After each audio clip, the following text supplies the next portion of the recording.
What's up, everyone? This is the BumCast presented by Windy City Sports Cards. I am your host, HBIC, the head bum in charge, along with Bologna, the Southside bum, and Dougie Fresh. And guys, I'm going to start off by saying that today is, I gotta fix my camera there, probably the most depressing day of the year because hockey's over, basketball's over, football's still a month away, baseball is getting into the doldrums of summer, and the Sox kind of suck. And the days are going to start getting shorter, which is very depressing in of itself. I love the 8:45, 9 p.m. sunsets, and now it's going to get shorter and shorter. Oh, shit. So today is the longest day of the year? Well, Saturday was. Okay. Oh, shit. Damn. Did it just start summer right now? Was it a summer on Saturday, or what was it? Yeah, so summer is the longest day of the year, and then the days get shorter and shorter as the summer goes on.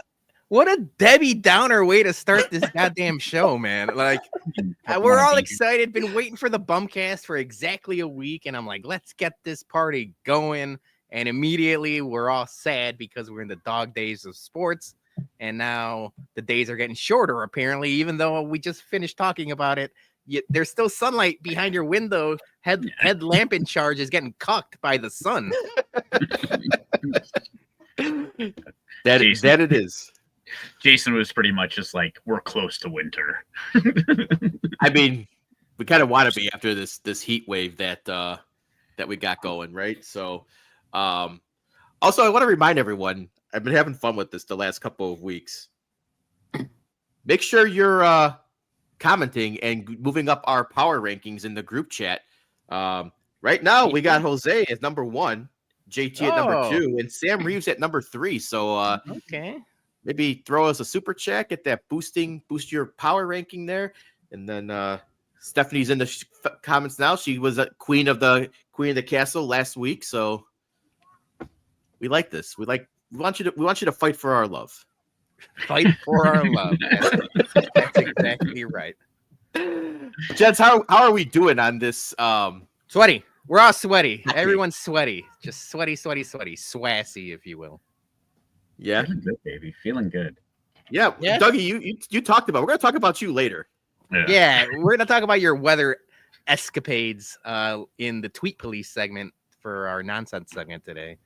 But it's hard not to talk about the weather, right? It might be a broken record, and we should be used to this in Chicago. I've been complaining ad nauseum that, it was a cold spring for the most part, and we kind of got a shitty spring, and now we're getting a shitty summer too. Too hot. There's just no pleasing people. Oh, Dougie, how was your weekend, man? You know what? It was a pretty uneventful weekend. I worked a lot, and then just kind of chilled by the pool. But I had an interesting encounter today. So I got a call from our dispatch center that we had a resident that was dealing with some sewer issues. And so I show up to this house, and I'm like, this is a shitload of Cub stuff, and I'm talking like good freaking memorabilia. And so I start talking to this older guy. He's probably in his 90s. Turns out he was like either the head grounds crew guy for the Cubs or like the assistant heads, whatever. And I'm talking with this dude and everything like that, and I'm like, I'm like, big fan of the Sod Father and everything like that. He starts going into like how they had a beef and about how they don't get along. Gossip. And I will tell you, I'm very nice to seniors and everything like that. I kind of give them more respect than sometimes they deserve, because sometimes seniors just feel like they deserve it. And so like in this situation, I would normally do everything I can, to help somebody. But I told this guy to call a fucking plumber after you started talking shit about the Sod Father.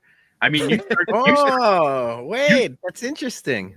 Yeah. I was just like, you know what? Hey, man, I don't care. He could have talked shit about the Sox and everything like that. But like Sod Father is, he is our gold standard. There's nobody better than him across any fields, any. Wait, hold on. Did you use that verbiage? With him? What? Oh, dude, you know what? I started with it, but then I also got to watch my P's and Q's with stuff like that because you don't know who knows who and all that stuff. So you kind of got to play nice in the sandbox. Couple things, Dougie. First and foremost, as we've gone now 237 episodes of BumCast, everyone knows, especially everyone in the comments, that we are ageist on this show. We do not like old people. We've said that for a long time. Mailman Jack is the limit. He's part of our crew. Anybody older than Mailman Jack, out. The second thing is, you said this guy's 90 years old. Maybe he has an issue with Roger Bossard Sr., because maybe that's more of the beef that they have. Because everyone knows that the Sodfather is technically a nepotism hire. So maybe he had a issue with the old man and not the guy here. Not my bobblehead over here. Like, did he not paint his chicken coop? Yeah, I mean, it's a very good possibility. I did call him the Sod Father. So, I mean, I think it's really specific unless he was, his dad was a Sod Father too, which I don't even know if sod was invented back then, but. It's just dirt and hay. What they played on. Exactly. You just the grass guy. But, so it was just interesting. For a 90-year-old guy that worked at Wrigley, how was his faculties? Was he able to talk to you like coherently and like? Yes. We need to get him on the show. We need to get this guy on the show. Is what I'm asking. The guy doesn't even have a cell phone, so it ain't happening. Yeah. Bring him over. We gotta write a letter. Sit right next to you. I go downstairs. What am I gonna do? I'm not gonna install one of those people lifts for him. No, I mean he was moving around pretty good and everything like that. But he had the major hunchback, dude. That old person that's what landscaping does to you. What is it? Spina bifida. Oh, so we can expect that from you, Peter, in 20 years. I already got it already, but Julie says it's because I'm on my phone all the time. So. Makes sense. Double win. Phone. Is it phone related more than landscaping? Guys, I have to tell you, I had a pretty interesting Saturday. I was clamoring for a pool all week, and I got my water on Saturday. I was lucky enough to be invited to a extended family house up in McHenry, and they have a house on the lake on a lake, and it was I tweeted the video out. It was very nice. That was not a house. Yeah. That was a mansion. Yeah. But going up there, I had to drive through the infamous Vololo, home of not long for the tooth Sox first baseman Ryan Noda. Mm-hmm. Yeah. Hometown of Ryan Noda, huh? Yes. And the infamous museum. Yeah. Dude, that museum was on the actual main street we were taking to go through there. That thing looks like the biggest fucking it's like a big ass Wisconsin Dells tourist trap. Mm-hmm. Yeah. And I sent the video. I'll tweet it out later. But you drive there and there's big ass dinosaurs, like a Jurassic Park gate. They got fucking gorillas and there's a Titanic exhibit and a torture museum. Something for everybody. Yeah, this is the biggest fucking tourist trap. But Volo, Illinois, which the 108 guys were talking about in their pod last week about they don't even think it exists. It exists, and it's weird. And it's magical? No, okay, the person who's going to know about Volo is going to be me. Yeah. Okay. I've been to that Volo museum. It's incredible. If you're really big, that's what I've heard.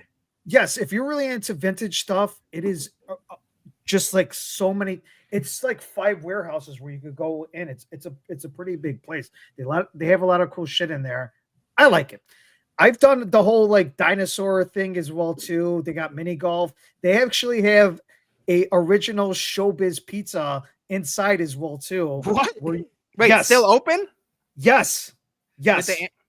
Yes, with the animatronics. Yes. You won me over. Yeah, I was. now I I'm was. sold too. No. You started mouthing off and saying like, yeah, I've been doing. You won me over. That's a good argument. Credit to you. Well, I was gonna sit here and joke that people act like the Vololo Museum is the Louvre. Everyone's like the Met or the Guggenheim, and everyone's like, "Oh, the Vololo Museum, the best museum in the world." Like I'm not saying you, but people act like it is. But if you're telling me I could go hang out with Charles Entertainment Cheese, I would like to hang out with Charles Entertainment Cheese. Yes, I have video, and I'll show it to you after the. I can even tweet it out. I can even tweet it out as well too. I have video of it.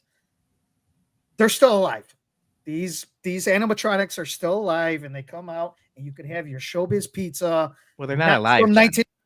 They're alive. They're alive and well. It's real to me, damn it. Yeah. But yes. Did you go to the Torture Museum? That I didn't do. So I've done the car museum.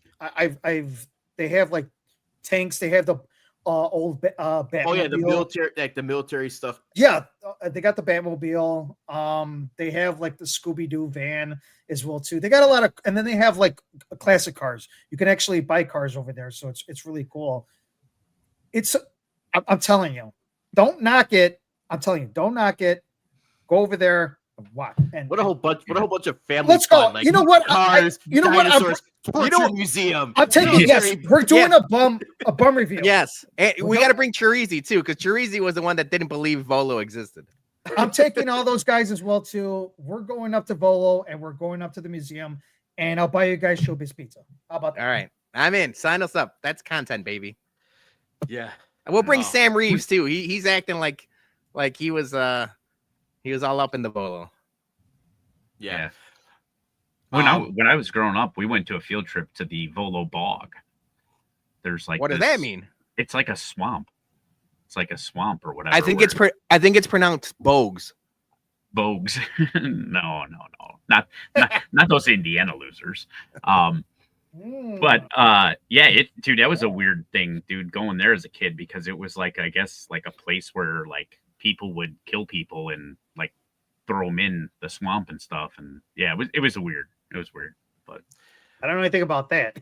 Yeah, that was a torture aspect, I think.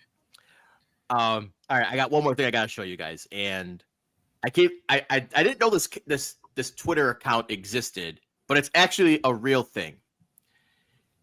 It's called Pentagon Pizza. Oh hell yeah! I've seen this, and apparently all this does is track how much pizza gets delivered to the Pentagon. And I found this is funny because this came to prominence after Saturday with the U.S. attack on Iran, and people were saying that the Pentagon Pizza Report predicted the military action because they reported high activities being reported at the closest Papa John's to the Pentagon. Freddy's Beach Bar is reportedly abnormally low activity levels for a Saturday at 7:11 p.m. Eastern time. So apparently this Freddy's place is where all the Pentagon employees go to after work, happy hour, whatever. But I started going through some of these tweets here, and I think I'll scroll up in a second, but I think the most egregious thing is that the Pentagon, with their billions and billions of dollars of budget, are cheap asses when it comes to pizza and eating Papa John's. Bum of the week. I mean, it might be the closest pizza place that's by the White House. We don't know that. You could airlift like best pizza from the world. Like New York's a short helicopter away. Like you're telling me, like we're gonna be here for a couple of days. Let's get Papa John's. Like, yeah, that's exactly where my taxpayer money wants to go to. Yeah, that's what I was gonna say. Delivering fucking pizzas. Yeah, could you imagine the shitstorm that would be caused if we found out that they were helicoptering in pizzas from New York to the Pentagon? People would fucking go insane.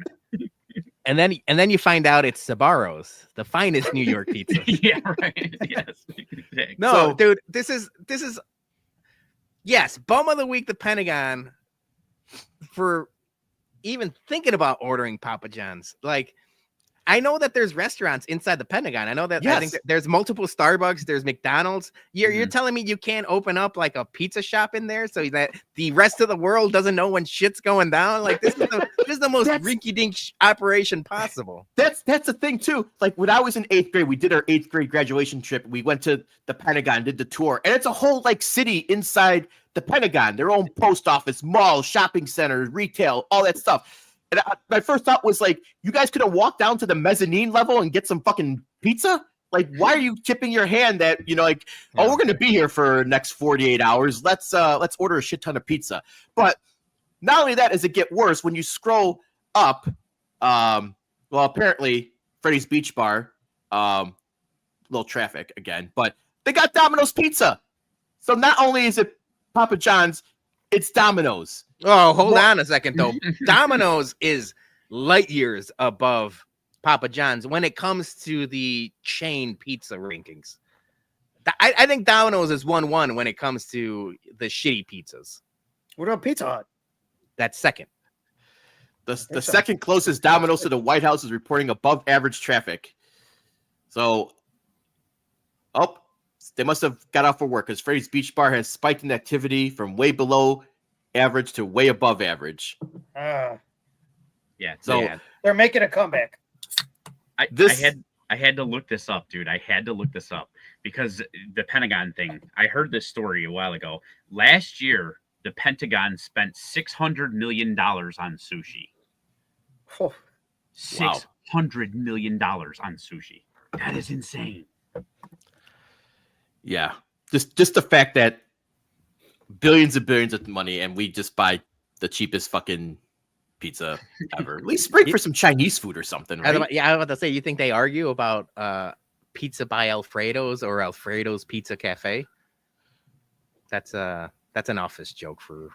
None of you guys are office people, are you guys? Yeah. No. Yeah. You got to eat it before you run. So, anyways, with all the tension in the Middle East right now, maybe give Pentagon Pizza a follow, and then you'll know if you need to, run for shelter or something. Yeah, you and everyone else in the Middle East just following that Twitter page. Oh shit, it's coming! They just ordered Papa John's. Yeah. All right, let's pay some bills. Hold on, I wasn't ready. Yeah. Making pizza jokes. That's my bad.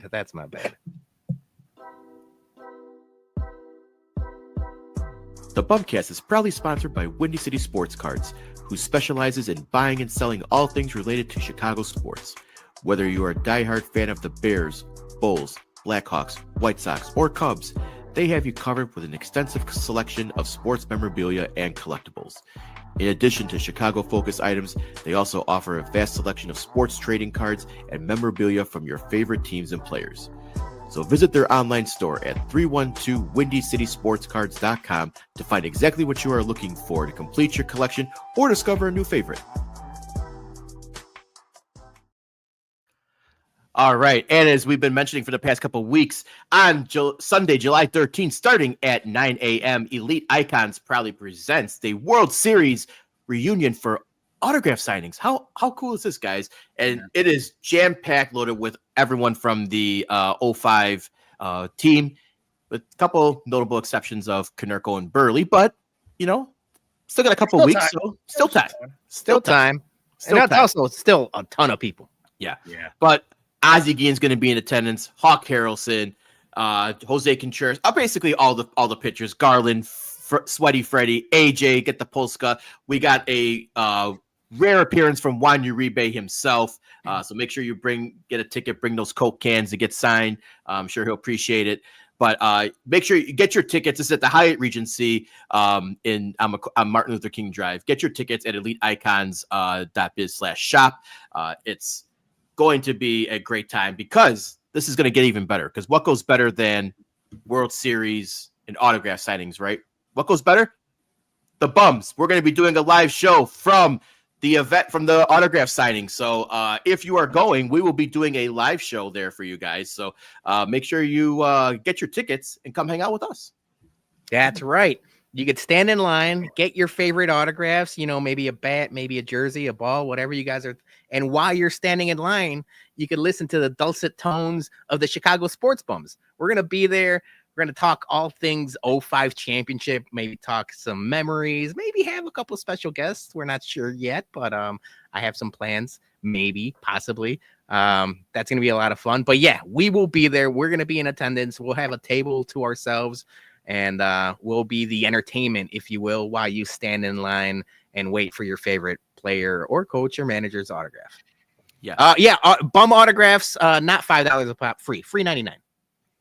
Yeah, I'll sign something if you guys want me to. But just announced today, they're going to actually have an authenticator on site for $10 a pop. So if you want to get your bat, your baseball, jersey, whatever, you want to get that authenticated, they're going to have it there right on site. So make sure you get you buy your autograph, you get your authenticator if that's what you're looking for. But that's going to be really cool. Shout out to Elite Icons for putting that as part of the show, because a lot of people, they like that stuff authenticated, man. Oh yeah, that's a big part of it. You got to get it PSA graded, and the PSA reps are going to be there on stand. I believe it's a PSA sticker that they give.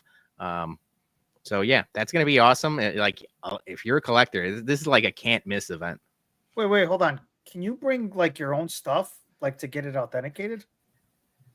Yeah. So from what I was reading, if you already have something that's signed by, like say you have an Ozzie signature that's already authenticated, but you want to add on to it. Maybe you want to want your eBay or someone else's autograph. They'll take that PSA sticker, like re-authenticate it, so now it adds like the other autographs to it. Nice. Yeah, but you can't just show up with a autographed autograph ball and be like, authenticate this. Yeah. I'm gonna show up with like 100 phony baloney Aussie autographs so I can sell them on eBay and be like, hey man, authenticate these. Yeah, I found 10 Babe Ruth baseballs in my basement. So yeah, make sure Baby Ruth. Make sure you get your tickets already, and then go to the game afterwards or something. Hang out with us. Hang out with us. It'll be a good Sunday. We're gonna be there entertaining the masses. Yep. All right, we're gonna get to headlines, but first, quick update. Number one is JT on the comment. He's king of the comments JT. So far. Sam Reeves coming in at number 2, and Joey P coming in at number 3. So keep those comments coming. Like I said, super chats go a long way to helping boost your love for us and YouTube's ranking. So appreciate you all. All right, let's get to some headlines. Peter, what do we got today for the headlines? All right, I mean, it's hard not to start off with the Game 7 that was last night. Everyone was very excited about it. I was excited about it. I'm going to be honest with you guys. I am not the biggest NBA guy. I was obviously like everyone else in the 90s, but it's hard not to get up for a Game 7. Like we all are sports fans. But the way this Game 7 went, it was maybe the saddest Game 7 I've ever been a part of. Oklahoma City defeats the Pacers to win the NBA championship. But I mean, early bum of the week, spoiler alert to a lot of people that already submitted it. It's the Achilles. Achilles have been bums to the NBA for a while now. And to see Tyrese Halliburton go down like that, especially with such a hot start that he had to that game, I felt like it was going to be an all-timer. They were going back and forth. But that injury really, dampered everyone's spirits. It sucks. But in the end, OKC wins. I want to get your guys' thought on that real quick. Peter, you had a tweet out there, and it's spot on. There's no chance we could root for the Pacers ever. I think there's a lot of things in life. It's, fuck the Packers, fuck Corey Perry, fuck the Pacers, fuck the Knicks. And that's a staple. Detroit sucks. Yes, and Detroit sucks. Yeah, man, so, I agree. I'm happy for OKC. My only thing is, how upset do you think Westbrook, Durant, and Harden are looking at this thing now? Those three couldn't fucking get the job done in OKC for when they had their chance 10 years ago. I mean, I couldn't believe it. Like, because those guys, I thought they had to me, I felt like they had a better team than what the OKC team that's there now. The problem is that they were at a time where the Spurs was there, the Lakers. I mean, they still had like all these really good teams. The Heat was still around back in like the 2010s in that particular era. So it was hard. It was hard to win a championship. Dallas was still good, Nowinski and all that. But getting back to this game 7, I got to give a little props to Indiana, though. They stuck around all 3 quarters, even when Halliburton went down. They made that game pretty close. At the end, obviously they couldn't keep up. They were pressuring them. They got up to like maybe 12 points in the fourth quarter, around 4 minutes left. But I mean, after a certain point, I mean, you need your score. You need Tyrese, and it just sucks that he got hurt. He had, I think, he had an issue in game 5. Same calf injury as well. Mm-hmm. So that's what kind of really caused it to pop. And when I saw that pop, I felt so bad, man. I think a lot of people saw it, and I'm just like, geez. I mean, that. And now it looks like he may be out for next season as well, too. Yeah, Achilles is like a 9-month to a year injury. Yeah, so he's going to be out too. So, and I mean, overall, I didn't. I'm not going to come here and say I watched all those games. I just watched the game 7 because it's a game 7, like how Peter mentioned. And I thought for the most part, with him going out, I'm like, oh shit, these OKC's just going to blow him out, but they didn't, and it was very close. So, like I said, the Pacers, and Reggie Miller was there as well too. Maybe Reggie Miller should have not been there. Maybe he's the mush. Might be the mush.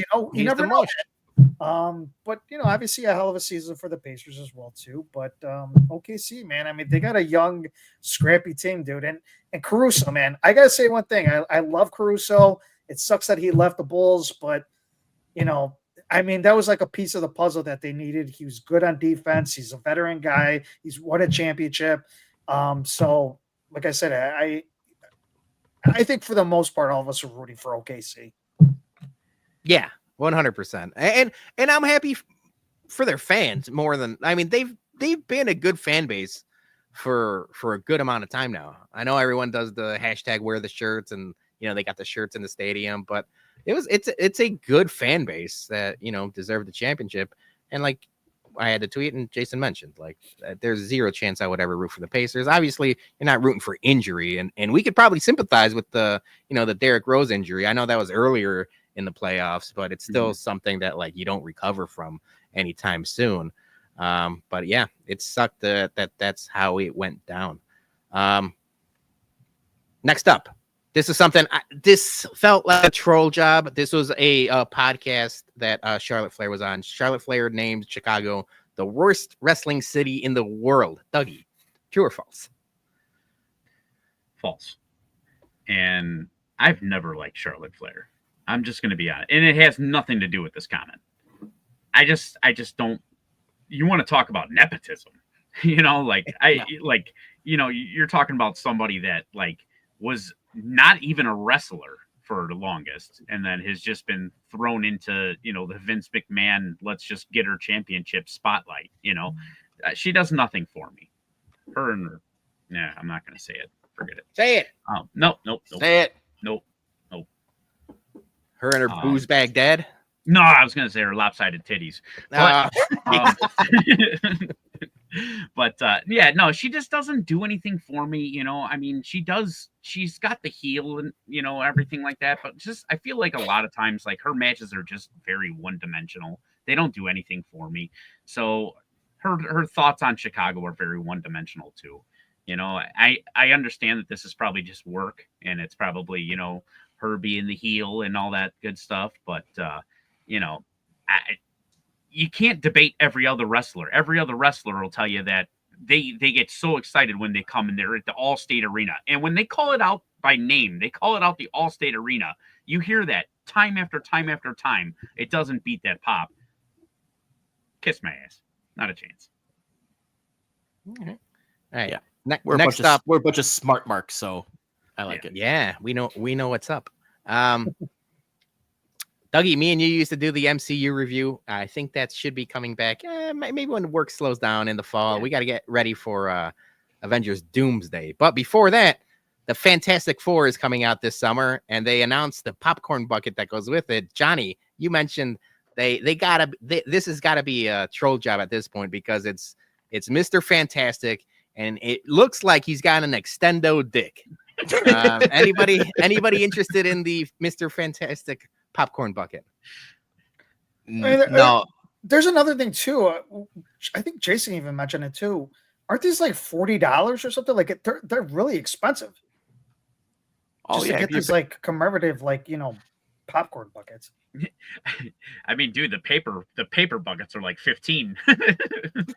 I think if you're talking about like recent popcorn buckets, right? Yes, the Wolverine is a fleshlight, and then the Dune 2 one. Oh, you got one. That was a giant asshole. So I mean, you got fleshlight and a giant asshole, and now you got like a big giant. Well, did you see the I'm trying to think, Galactus? Did you see that popcorn bucket? It it lights up and everything, and it costs like $40 to get that popcorn. Like, again, I mean, I'm not gonna. It could be the world's best popcorn, and I don't even like popcorn. I just feel like these things. $80. Holy shit! Oh, $80? Yeah. I bought this. Oh, I'm sorry. It was like, yeah, you're right. It was a lot. Like this bad boy was like $26. Man, $26, gently used. Used a lot. You want to smell it? No, I'm good.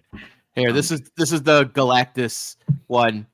$80. That's crazy for AMC for your LED popcorn bucket. It looks cool as hell, though. It does look cool. It looks like it's like Kane underneath that mask. Yeah, right. Doesn't it look like Kane the wrestler? It does. I guess so.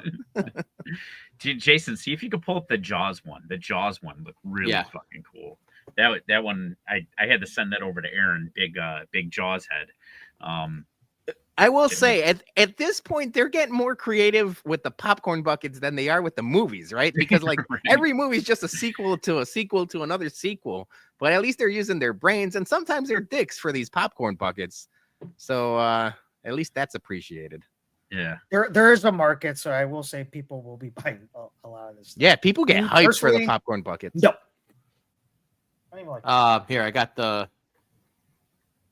popcorn bucket up here. Let me JT's got a good point. Regular popcorn's like $20, so the specialty bucket's not that much more expensive. Here, we got gotta remove it, add it. There you go. There's the hell yeah, that's a cool one. Yeah, it is. I like that. Yeah. It's selling on eBay for $50. That's not too bad. Selling on eBay for $218. Oh, $218. Yeah. Oh, hell no. I'll just you can buy a shark on the black market for that price. I was just gonna say, you buy your own shark and stuff popcorn in his mouth. Yeah, just call it Jaws. Yeah. But obviously, if you look in the corner there, this is obviously his right arm that is extended. But everyone's always assumed, if you're a comic book geek or a nerd or even just interested in comics as a kid, this is something you thought about, right? Does Mr. Fantastic, extendo that thing? And the answer is obviously yes. Yes. You know, it'd be funny though. Like, if you ever think about this, like, what if he when he's having, like sex with Sue Storm, like if she just goes invisible and you just see your dick just going. Because these are all things of possibility. So you just watch yourself thrust when she goes invisible, right? That's what this conversation has gone way too far. More of this type of nonsense on the MCU review returning this fall. Dougie, one of the first ones we did the Incredible Hulk. Dougie asked about the Incredible Hulk when he gets horny. What happens? So we answered that question on the MCU review. Oh yeah, he had a kid. Yeah. Incredible Hulk had a kid. All right, last one. We're gonna let Dougie wax poetic for, what do you think? 2-3 minutes? 2-3 minutes, and then La Pantera gets played. Yeah. All right. First off, there's two things. We're going to talk about the draft that's coming up on Friday. But before that, they announced this trade on Saturday that people were up in arms about. I didn't know what to make of it. So, Dougie, good, bad, indifferent? You know what? Honestly, I think that this is a low risk move. There's really no downside because I really truly believe that uh Vel God, I always screw up his name. Veleno. I think Velino? yeah, I think it was Veleno. I think that's how No, it's pronounced. But whatever. anyway, it's I think he was gonna be like a dead money buy anyway. I think they were gonna like release him, like basically pay out his contract to get rid of him. He was a bottom line guy. It's not really, anything. The one bad part of people with the trade or whatever are saying, hey, the guy we got or whatever, now you're paying him for another 2 years at 5.5 million, which is actually pretty high for hockey. But there's a cap there's a cap up and a cap down in NHL or whatever. So there's a top and there's a floor, and the Blackhawks were below the floor. So they actually had to pick up some guys. Top and the bottom. There's a top and a bottom. There's 95 and a half million for the top, and then 70, I think 70 and a half for the bottom. And the Blackhawks were below the bottom, so they had to do that.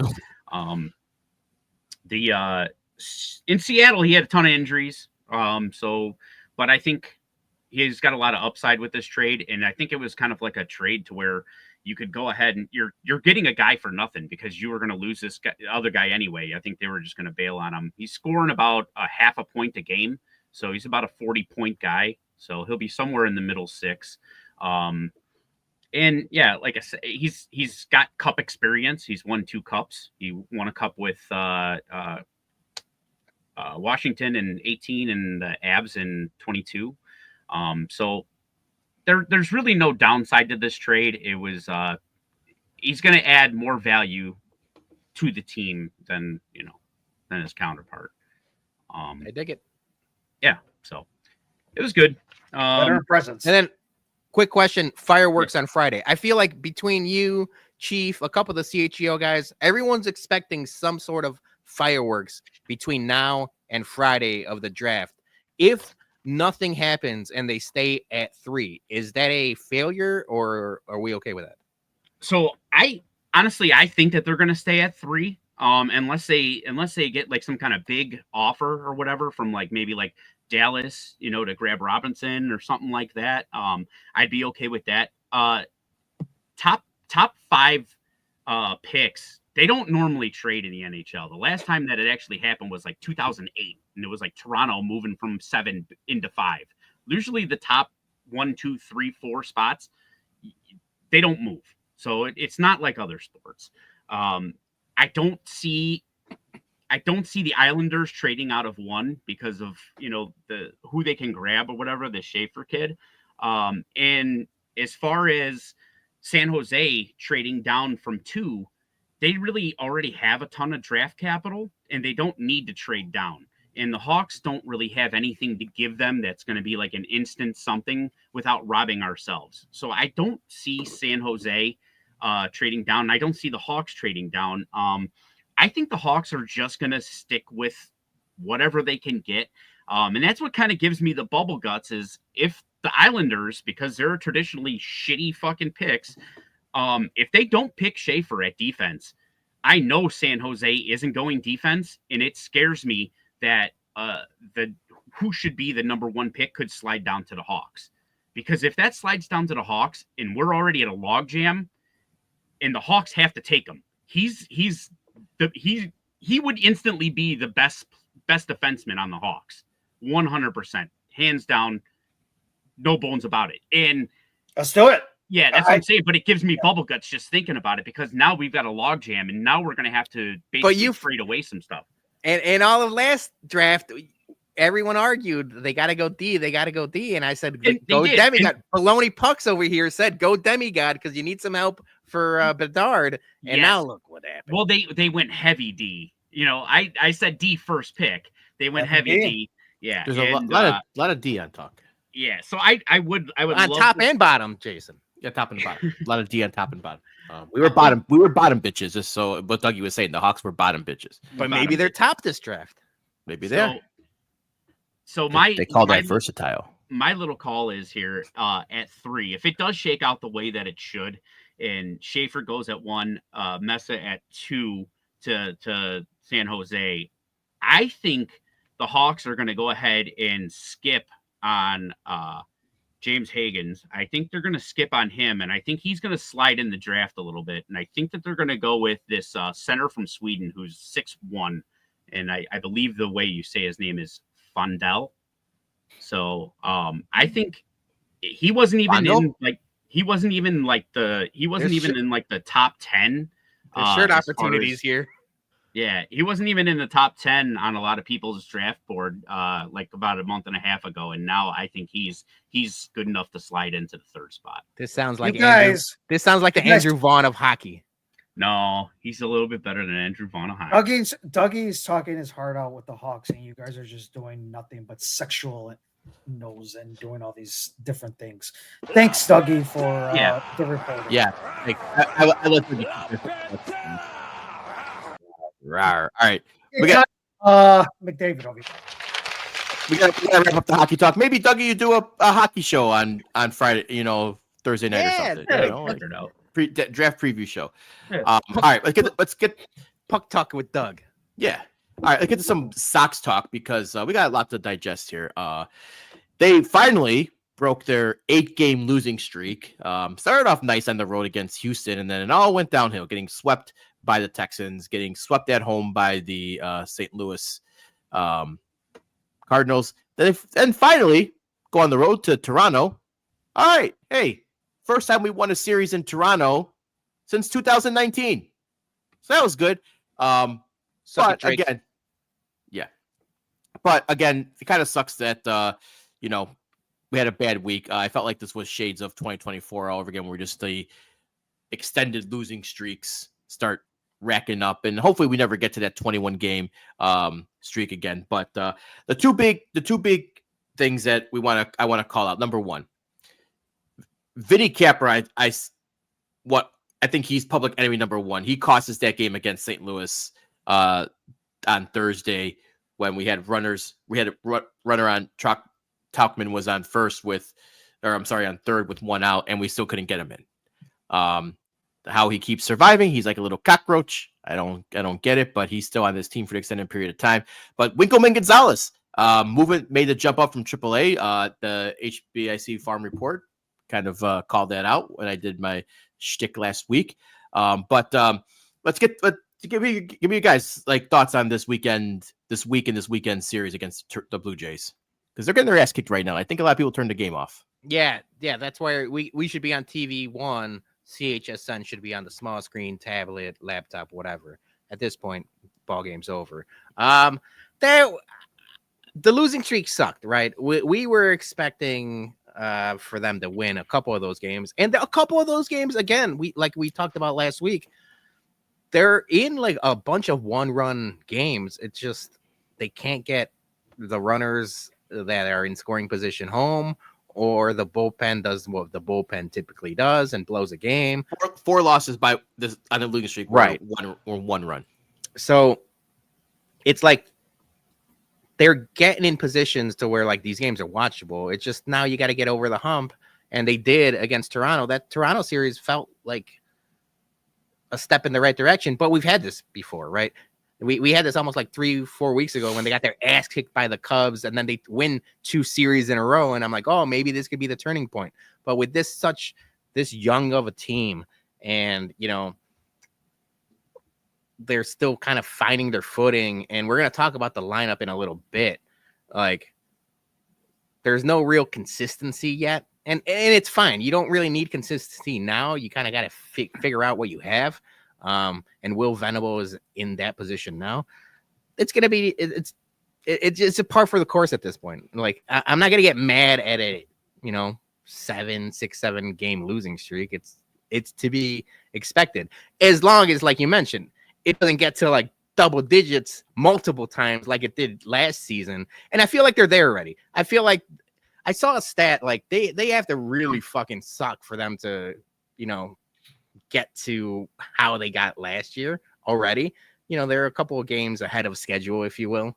And yeah, we just got to keep focusing on the farm reports, focusing on the guys that are there, and like Miguel Vargas's of the world and Shane Smith's of the world. that's where I'm focusing my attention to. Except for today.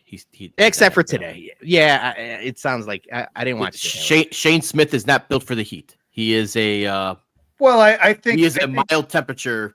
Well, I think with Shane Smith, it's like how Peter mentioned, it's growing pains.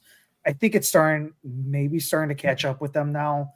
Like he had a good first half. We're going into like June, or it's going to be July here next week. Is it to a point where you're starting to see Shane Smith kind of like get to a point where he's having those rookie, not rookie mistakes, but he hit a wall. He's hitting a wall. He's hitting a wall. Some of them are, some of the kids are doing really well. So they're doing great. I love Grant Taylor. I love right now. I love Winkleman Gonzalez. I know, Jason, on your farm report, you have mentioned these guys before, so you got to give kudos to the farm report. But these guys, I mean, it's going to take time. Again, nobody would expect these guys to be a playoff team. Nobody expect them to win a certain amount. We're all expecting them to win maybe no less than 60 games, 54 and a half. That's all you got to get to, 54 and a half. That's kind of where we're at right now. And, to me, that's improvement. I've seen a lot of improvement with this team than what I saw last year. I love the locker room. And I think another thing I like about this team for this year is that the staff, management, everybody's giving those kids a chance. They're not waiting, a certain amount of time for them to develop. They're bringing these guys up. Grant Taylor, they were like, hey, he was a starter. He was at LSU, correct? He was a starter. They said that he had to do they had to put him into the bullpen, and that was going to be his fastest route going to the major leagues. I think he's doing a phenomenal job as being a reliever. Winkleman Gonzalez, yes, he's had a the only time I've seen him was Sunday. It's nasty. He's got some nasty stuff, but it's one game. It's one game. I'm not gonna like get to a point where like, oh gosh, this is like the second coming of like a great relievers in the past, but I just think that right now it's I'm not getting to a point where I'm gonna start like all these guys are like not doing what we want them to do. These guys are like Meredith. He's probably gonna hit a wall. Vargas, he hit his wall early in the season, and now he's doing a lot better. So it's just a work in progress. It's a work in progress. Yes, I agree. So I do want to talk Grant Taylor because he kind of had like a up and down weekend, right? He had the announcement that like on Friday, I believe it was, when they were he was going to be the starter for the game, and everyone's like, "Ooh, wait, is it opener or starter?" Opener. Because he was in the beginning of the season before he converted to bullpen, he was in the starting rotation. So he opens the game on Friday, and then he immediately goes to getting his first save opportunity on Sunday.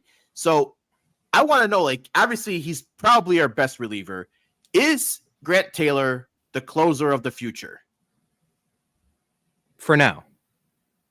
Does that count? He's the closer of the future for this season and possibly next season.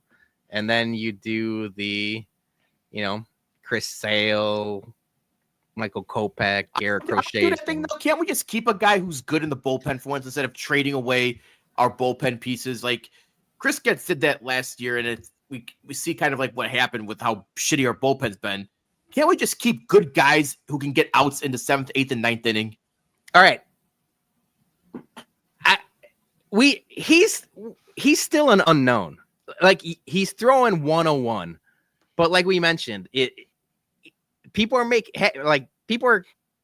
making contact on that 101, and it sounds like a lot of like his breaking balls are in the dirt. If he finds command of his slider or curveball, then maybe, but we don't know. Like if he's that good, I'd much rather have him as a starter than a closer. You could find a closer, you could find an 8th and 9th once you're in contention. You could almost buy your way or trade your way into a closer and high leverage situation guy. But for now, just figure it out.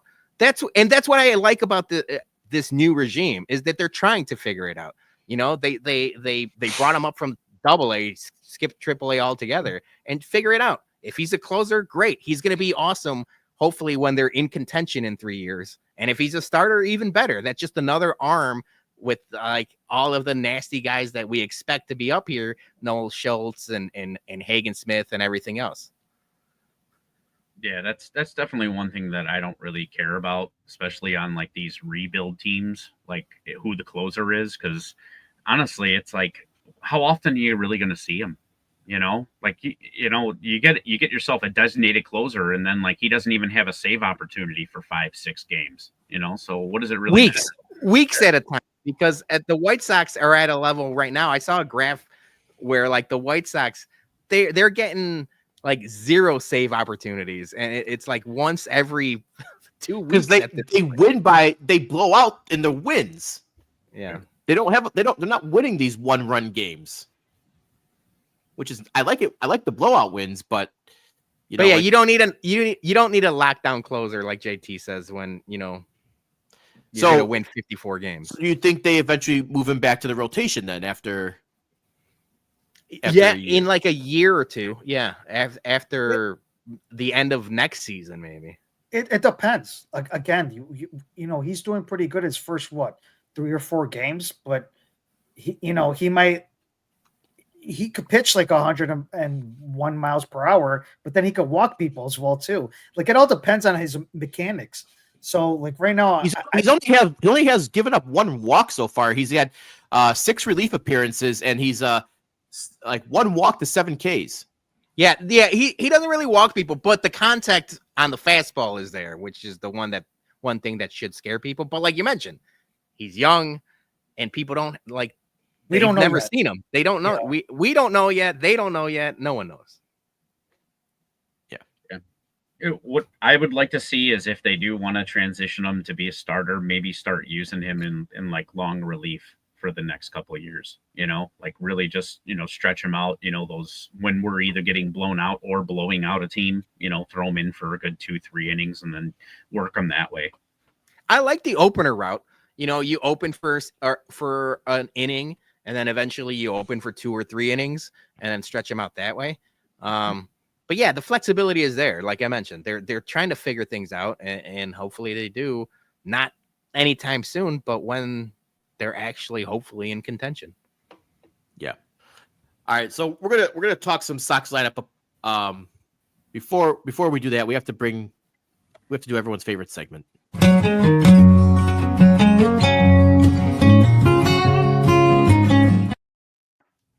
Time for the Farm Report with me, HBIC.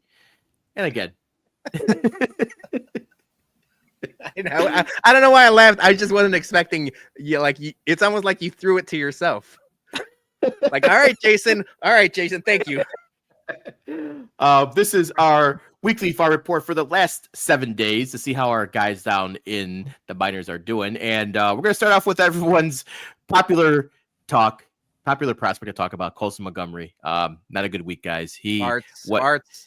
2 for 19 with 4 RBIs. So yeah, not a great week for Colson. As we mentioned before, I don't predict a call up imminently for him at all. Ever.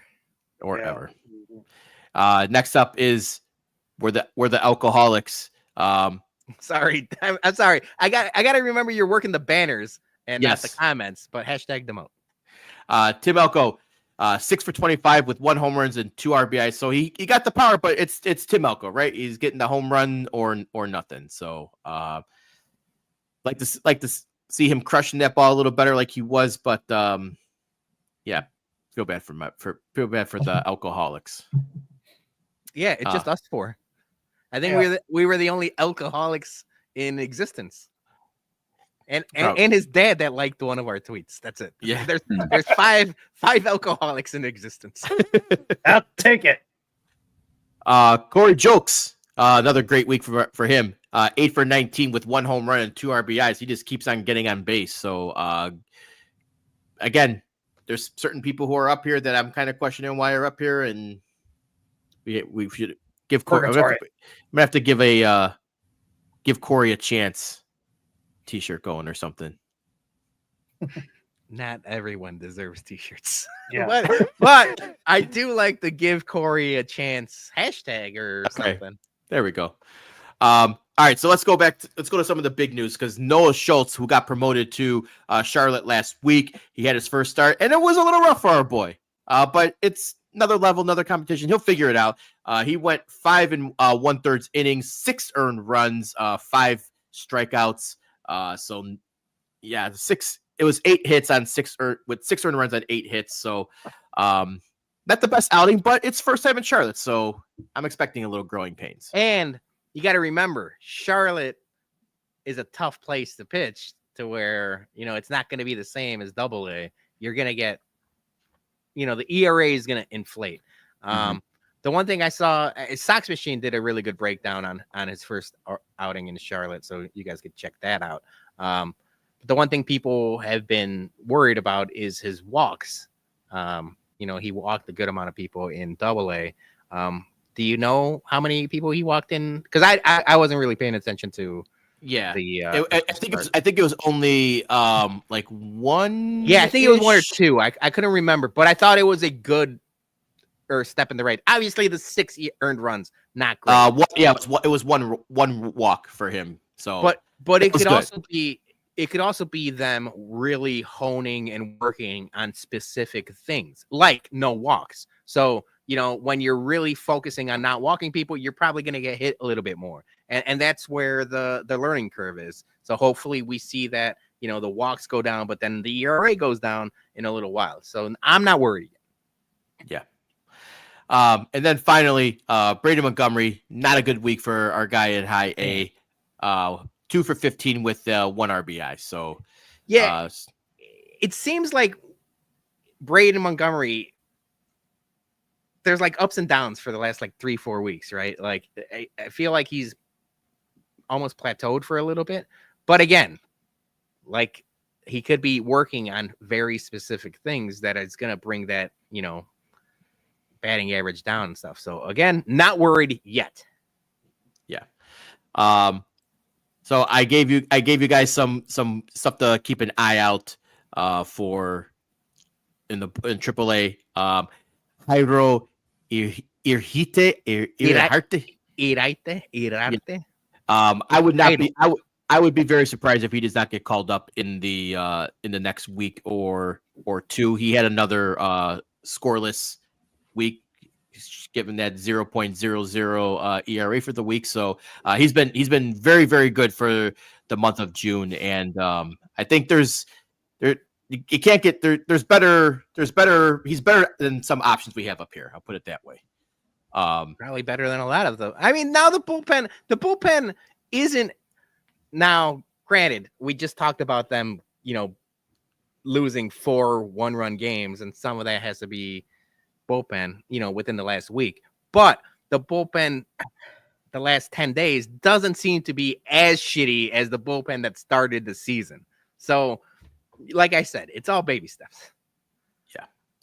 And then SP5, I mentioned morning, he finally gave up 1 solo home run last week. He's been still pretty damn good for the month of June. So I'm just letting everyone know that there might be an SP5 sighting in the future when the trades start happening. So that would be, we'll cross that bridge when we get there. Yeah. So, all right. As a quick abbreviated farm report, because we got something else to talk about.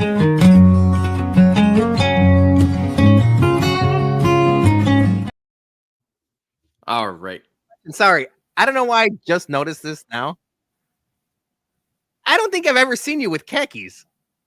Are those your khakis, or is this? No, the AI put them on. Yeah, I was gonna say, I'm like, I ain't never seen you in those type of pants, bro. Yeah. Nope. All right. So something I've been wanting to do for a while, and that's I've have been having some issues lately with the lineups that Will Venable has been putting out. And you guys know, back in my LaRussa days, I would shout out the Cloud, and this lineup sucks. And I feel like some of his lineups lately, past week, were kind of drifting into some LaRussa territory there, kind of questionable, decisions on people playing what. So what I wanted to do is I wanted you guys to help me build our ideal, let's go that way.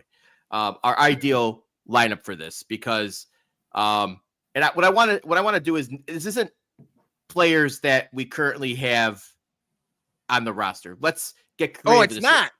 So it's and let's take like assumptions that, like, okay, Lou Bob's going to be traded, unless you don't think he is. And like all right. Like Benetti's not going to be here. So like, I want to say between like the current roster, like AAA, what you think. Obviously, we can't predict like trades and free agent signings, but from what we predict is going to happen and what we currently have, I want us to see if we can build this lineup here. So this is, I guess we probably should have talked about this pre-show. When you're complaining about the day in and day out lineup, I just assumed we're making a lineup for tomorrow. Like, I want to see what the best available lineup is tomorrow, not 3 months down the line when we don't know when things are happening. But that being said, I think leadoff for the foreseeable future should be Chase.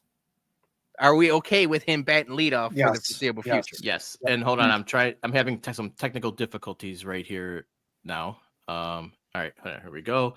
Then we should definitely chat gets a vote too, because we might be split on this. Chat, you're gonna help us out with this lineup, because like every podcast chat, you guys know more than we do. Yes, that is true.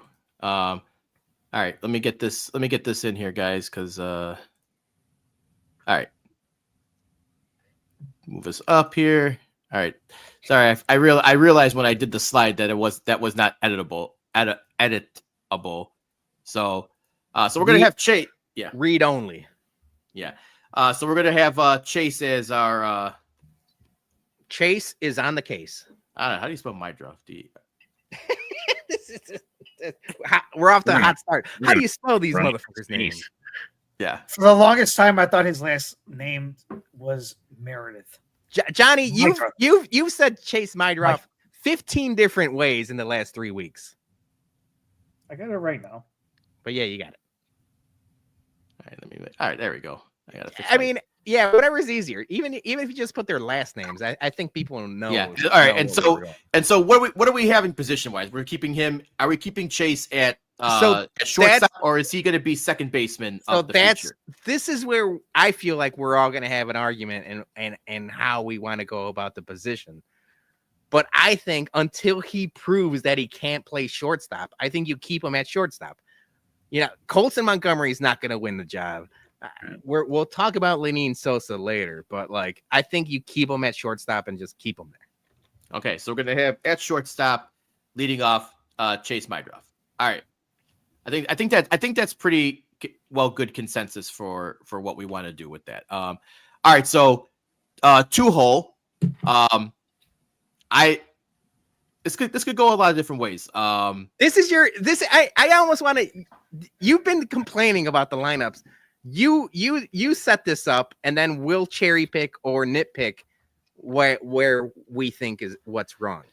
Okay, so I would personally say that Tauchman would probably be my second, but I don't think he ain't got no hamstrings. Yeah, well, I don't think he's going to be here much longer either, right? So, you kind of want speed on some speed. So I think I'm going to go with Sosa as my number 2. And he's playing second base? Yeah. Yeah, that's fine. I'm okay with that. Anybody else in the comments? Second base or the 2-hole who Joey P says team 7. This is interesting. Bring them back. No. Bring them all back.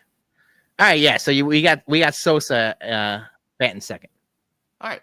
So we'll put Sosa at second. Lenyn. I had to look how to spell that.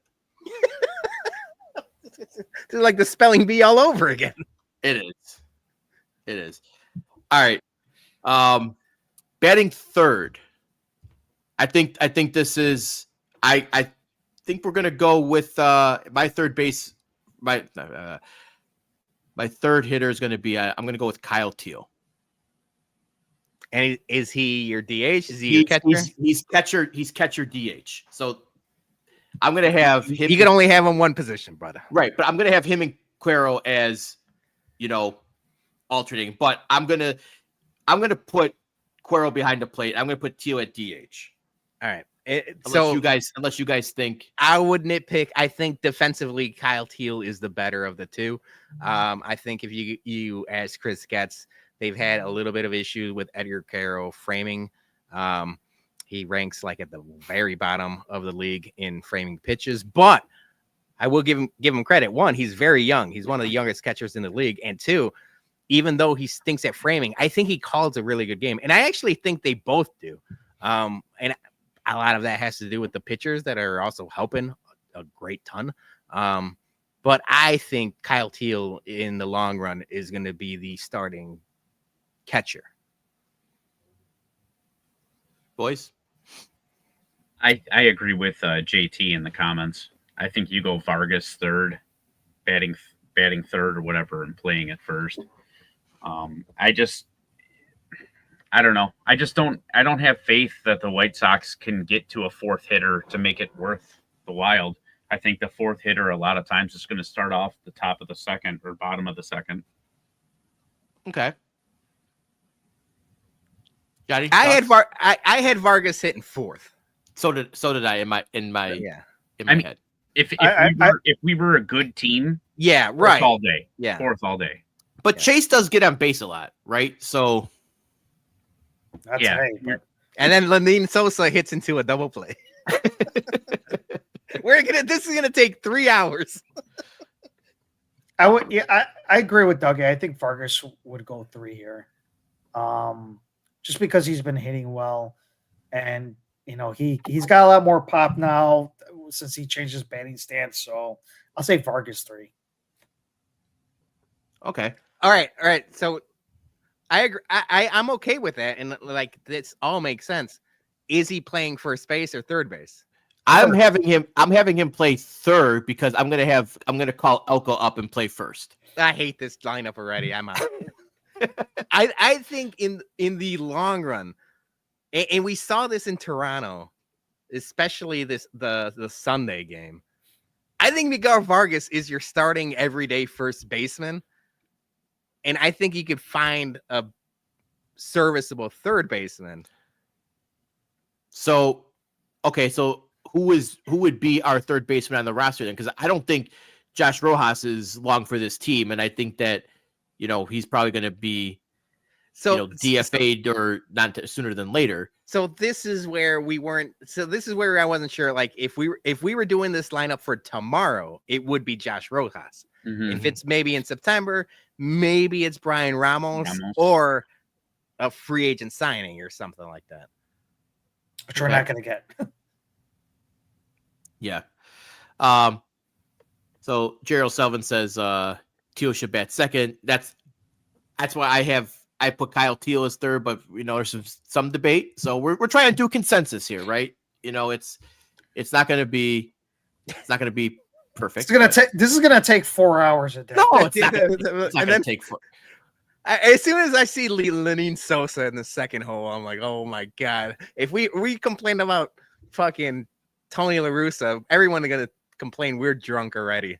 No one's drinking. I'm drinking, but no one's drinking. You know what? Like I said, I kind of want some speed on the bases, but I don't mind that. No, this is your thing. Put whoever you want on there. All right, I'm gonna flip this up here. I'm gonna put in the 2 hole here.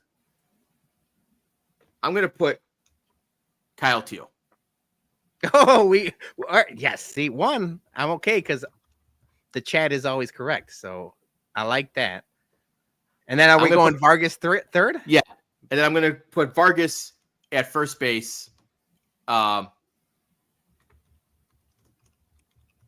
right, so he's going to be batting 3.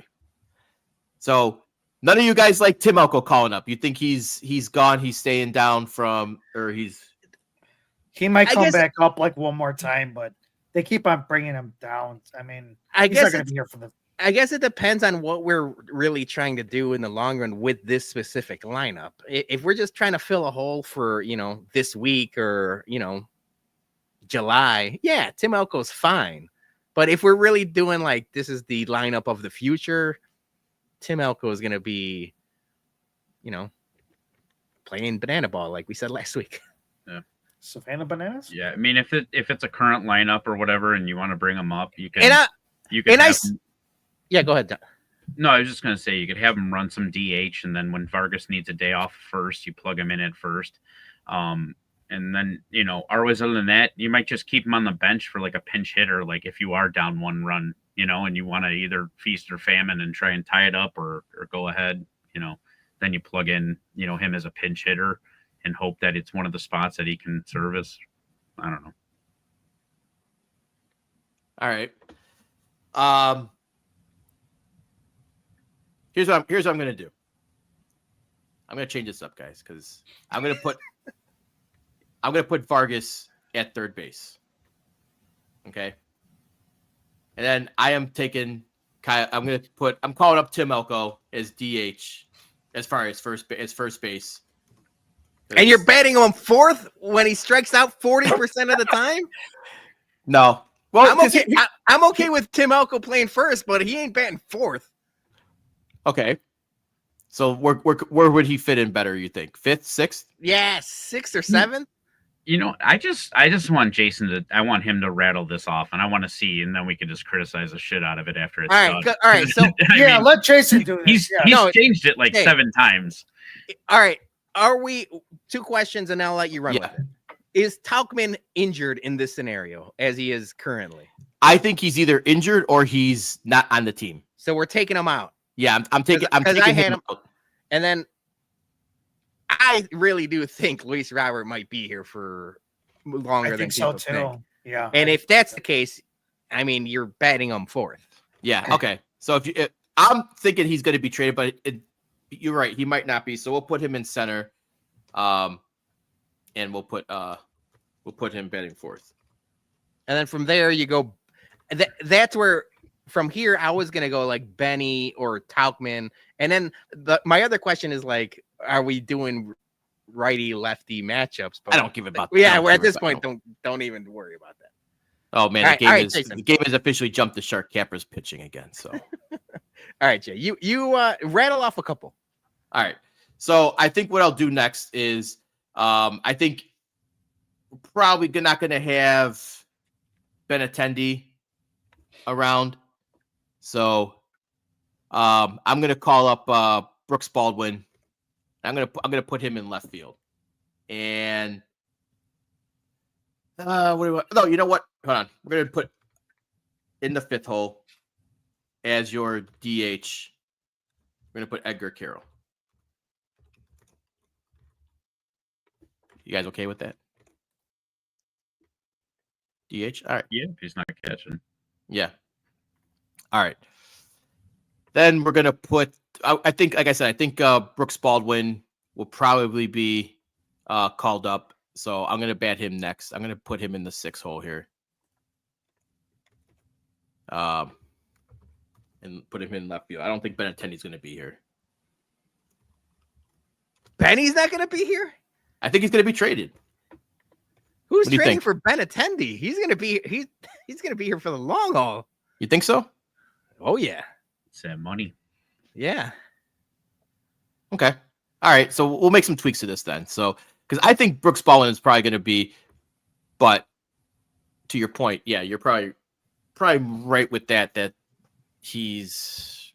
Nah, let it rip, Jay. You keep going. I'm not going to stop you no more. No, I'm here. I'm here for feedback, right? So let's do this. I think the only way that Benetti actually does get traded is if the White Sox eat a lot of that money. Yeah. think you're right on that. All right, so let's see. I'm gonna put Sosa. I'm calling up Tim Elko as first base. All right, Okay. my lineup here. So I'm calling up Tim Elko. All right, so we got the infield covered. So we got right field and second. Oh no, we don't have the infield. So we got second base. All right, we're gonna do second base Sosa. All right, and then right field. This is where I'm gonna make the switch here. So I'm putting Michael A. Taylor. Yeah, hold on. No, I'm gonna do just a quick switch here. So, here,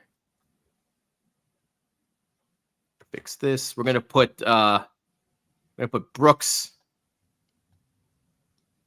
here. We're gonna put, and he's gonna play right field. All right, and then we're gonna have second base be Sosa. Oh, I almost thought you were gonna go Lurie on that. And then in right field, because you say he's gonna still be here. Andrew Vaughn. Yeah.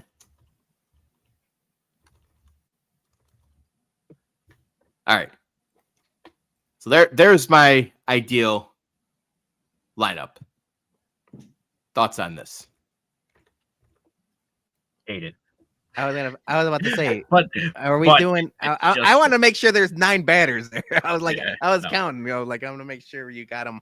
There's you got It isn't Lenny that- Sosa batting Where's your- double Where's leadoff. It isn't your that it isn't 15 that I lineup? hate the order that you did them in. I just hate the lineup. The team. I hate the team. You're just unhappy with these motherfuckers. Yeah. Yeah, I guess it really depends. And No joke. No Chubb. it really depends. Jay, you've been very vocal and real adamant, and not just you, a lot of the White Sox Twitter fan base about Kyle Teal and Edgar Carroll getting playing time every day. And it besides today, which they did, it just really seems like they are really worried about them either getting hurt or losing that DH spot like that happened like that one other time. So the answer to that would be call up Corey Lee and carry 3 catchers, which sounds crazy on a normal baseball team, but on this baseball team, who gives a fuck, right? Yeah, like you get rid of Capra or someone else, and you call up Corey Lee and you carry 3 catchers, because I do think that Kyle Teal should be catching most of the day and then Carroll spelling him, but they should both be getting at bats just to see the possibility of like what can happen with both of them. But like this exercise just makes it seem like it's just not as cut and dry. And like Will Venable has a fucking hard ass time doing this day in and day out, just because like the talent is unfortunately not there, right? Like we could complain all about like, oh, why is this guy starting and this guy's sitting for a day and a day off and rest and everything else. There's just not enough guys on this team that you could trot out day in and day out. It's a tough job. Yeah. I mean, honestly, you trade Luis Robert Jr. or Benetendi, there ain't many outfielders that are up next, man. Yeah, Austin Slater's Taylor. It's Yeah, that's the thing about like, if you do get rid of Robert, like get ready to see a whole lot of Michael A. Taylor, and then people are gonna get pissed off about that. mm-hmm. Yeah. All right, let's go to pitchers real quick, guys. I think this is a little easier. Yeah. Is Shane Smith our number 1? For now, yeah. Now. Yeah. All right. So And this is like this week, because this could change in 10 days. yeah. All right. So I think Savali is probably going to be traded at the deadline. Maybe Hauser as well. But I think maybe you want Sean Burke or Davis Martin as your 2. I was gonna say for the foreseeable future, I like what Adrian Hauser's given you. Yeah, maybe he gets traded, but maybe not. Adrian Hauser, we barely mentioned his name the last couple of podcasts. He's just shown up and showed out. I like him. I would put him as your number 2 until you get rid of him. Yep. All right. So we'll put. Well, I'm gonna put Davis Martin as 3. The dart. Yeah, I like that at 3. You put the dart. Yeah. And at 4, I'm putting Sean Burke. Yeah. And is Jonathan Cannon the new 5, or is it going to be somebody else? Do you think? Is because Savali's? I guess they already said Savali's probably going to be traded, so I'm probably not including him. But yeah, I think you put Cannon there. He's doing his They just announced, right, that they're Sure, he'll be back. Yeah, his rehab assignment is starting. He should be back. I know people are unsure if Jonathan Cannon is a starter for the long haul. But for now, he's fine as your 5th starter once he's back. Yeah. Starter community. So I think that's, to tell you the truth, like Jason mentioned, and like we've mentioned it in the past, like you could really get weird with this, and you know, to save some of these young arms, you could have 6 starters for a while. Like you could community start. You could do the opener route. And kind of save people's arms that way too. So it's all fluid. The only thing that bugs me about the opener route is like you're guaranteed you're burning 6 pitchers in that game. I mean, yeah, but you're burning which pitchers? Like they all suck, so it doesn't really matter. No, I mean, besides, you know, I'm just saying, and then like, you know, like you do have one of your, let's just say like you do that in the 5th or whatever, and then you got Shane Smith that comes out. He's going to have to eat it, you know, and then he's going to have to eat innings, and then what? You mess up your number 1's confidence, you know, because he's got to eat innings because you're out of pitchers, you know. I'm just throwing it out there. Yeah, I think ideally the rotation would be like Shane Smith, in no particular order, but Shane Smith, Noah Schultz, you know, Hagen Smith. And then Grant Taylor, if they convert him. If not, then Davis, we're talking 3 years from now. Yeah, I love that. I love that rotation 3 years from now.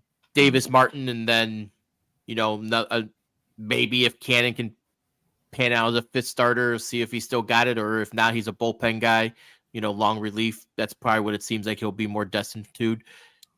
He looks like a bullpen guy to me. Yeah. No, I agree, Johnny. And maybe the SP5 is going to be down, not that SP5, but another 5th guy would be currently in Charlotte. We don't know Jay, yet. And you mentioned like Savali is the possibility of getting traded, and yeah, you could flip him. But we talked about it last week. He could really eat up some innings and really save you from a lot of these bullpen games if you just keep him for the year. Yeah, which I'd almost rather do. Like, what are you really going to get for him? And maybe you can. Gritz Gretz had surprised us the last couple of trades that he's done. So yeah, if you trade him and you get a prospect back that turns into something cool, but for the you know, the future of these arms, maybe you keep him here and he eats up a shit ton of innings for the end of the year. That's fine too. Someone's got to eat those innings. Yeah. So I'll post this lineup, and then I'll probably get my ass handed to me how much it sucks and everything, and then people will complain. I actually really like this, Jay, and I like that you came up with this idea. I'm worried like Josh Nelson is somehow gonna find this and he's just gonna fucking ream us to death. Like, what the fuck are you guys thinking? Probably. This is It'll fun. be a DM. It'll be a DM. It will be a DM. Please don't do it in public, Josh. Yes. All right.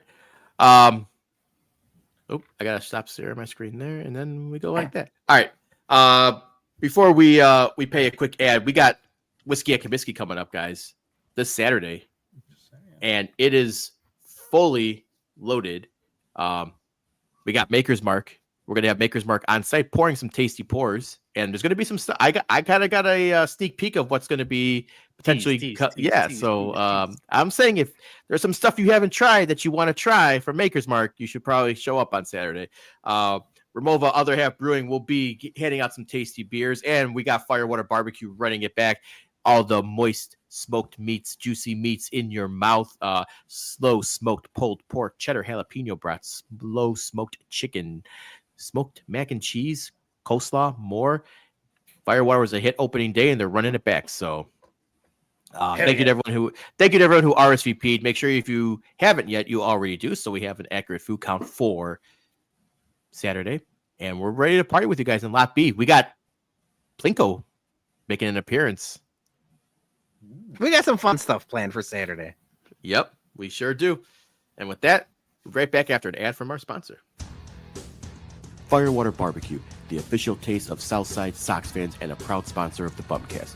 Whether you're tailgating at Guaranteed Rate Field with the Bums or grilling at home, Firewater Barbecue has you covered with slow-smoked, award-winning barbecue made fresh every day. With 5 great Chicagoland locations, Crest Hill, Geneva, Elmhurst, Elsip, and New Lenox, it's easy to get your fix of authentic barbecue all season long. Try the Southsider sandwich, piled high with slow-smoked pulled pork and Angus beef brisket on our signature country bun, served with hand-cut fries. Or dig into our award-winning baby back ribs, hand-selected and slow-smoked over hickory and applewood for hours. Finish with the glaze of our signature Sweet Home Chicago sauce that's perfect fall-off-the-bone bite. Hosting a game day party? Firewater's got you covered with crowd-pleasing party platters like the baby back rib platter, jumbo smoked wings, thick-cut rib tips, or the Chi-Town 3-meat party platter featuring rib tips, jalapeno brats, and smoked wings. Plus, all of our signature regional barbecue sauces are made all natural ingredients and no preservatives. Choose from Sweet Home Chicago, Texas Heat, Alabama White, Carolina Vinegar, and Georgia Mustard to customize your meal. Firewater Barbecue, where great baseball meets great barbecue. Stop by any of our locations or order online today. Tell them the Bum sent you.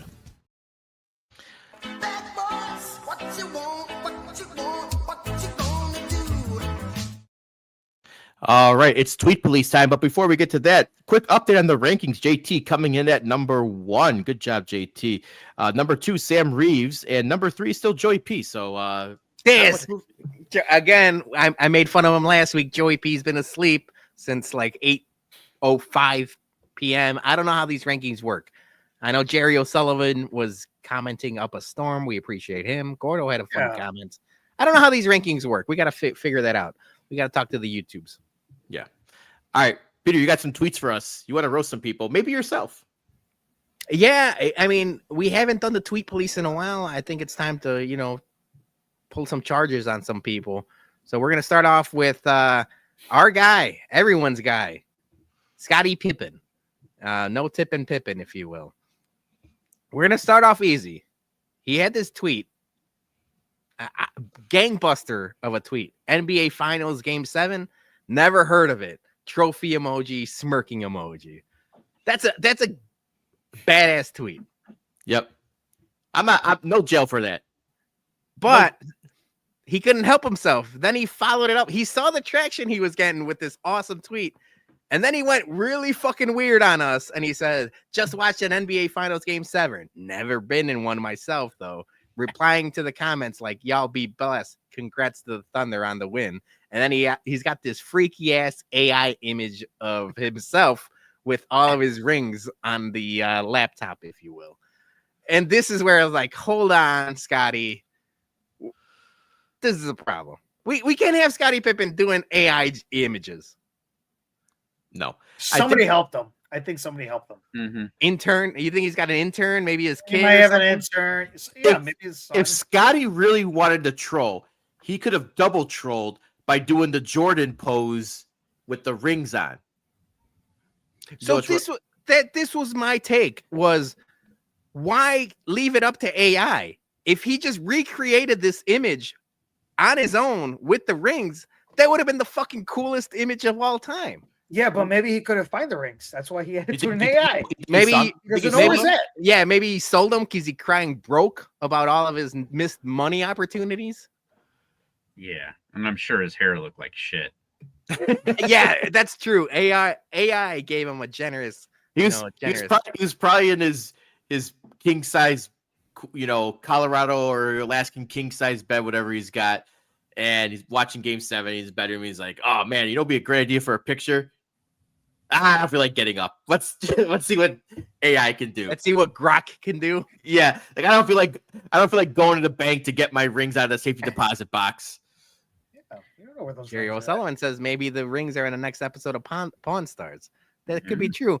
And by the way, I like we that got a super chat from Jerry O'Sullivan. He's Ah. needs to step up my rankings game, so appreciate you, Jerry. He's been commenting a lot.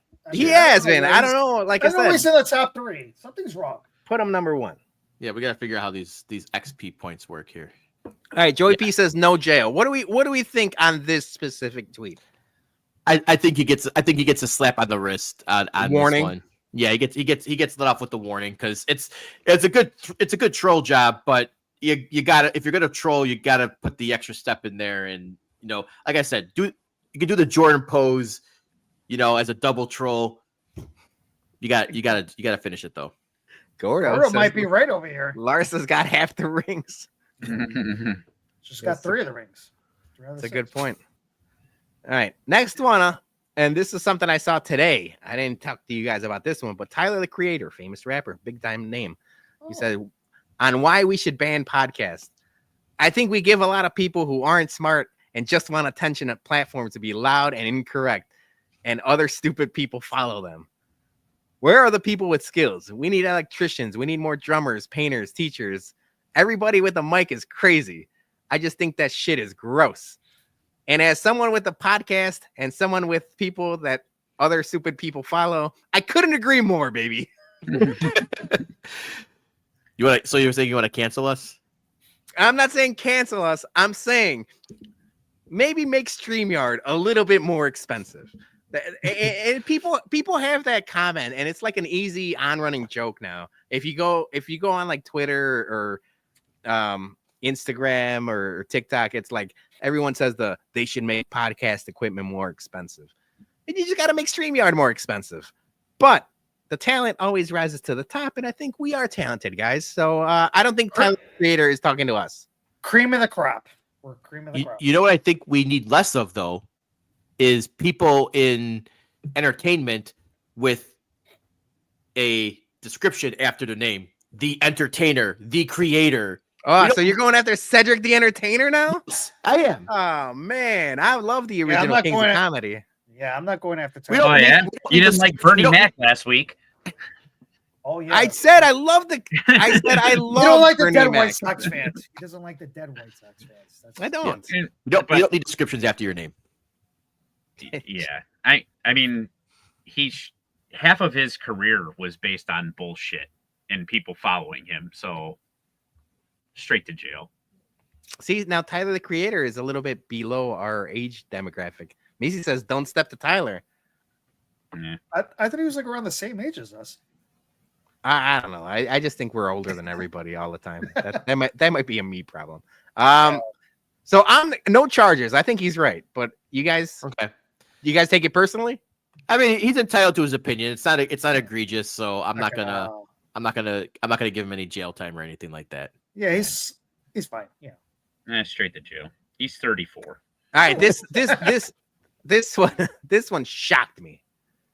And we're really gonna have to deep dive on this one. And I asked him some questions on the old text. But Mailman Jack hit us with is this a safe space? Of course it is. Lately, I prefer turkey dogs to others. And as someone, I respected Mailman Jack's fine culinary palate. This is egregious. This is so egregious. I have no choice but to send this motherfucker to Guantanamo. What if he's talking about dogs from Turkey? Like they bite him. They can't be good. They can't be good. All of them. You didn't ask the full details. Yeah. He might be talking about this shocked me from Mailman Jack. Jaw on the floor. All right. I actually prefer like turkey meat myself. I use ground turkey and sometimes instead of ground beef because I think it's leaner, healthier.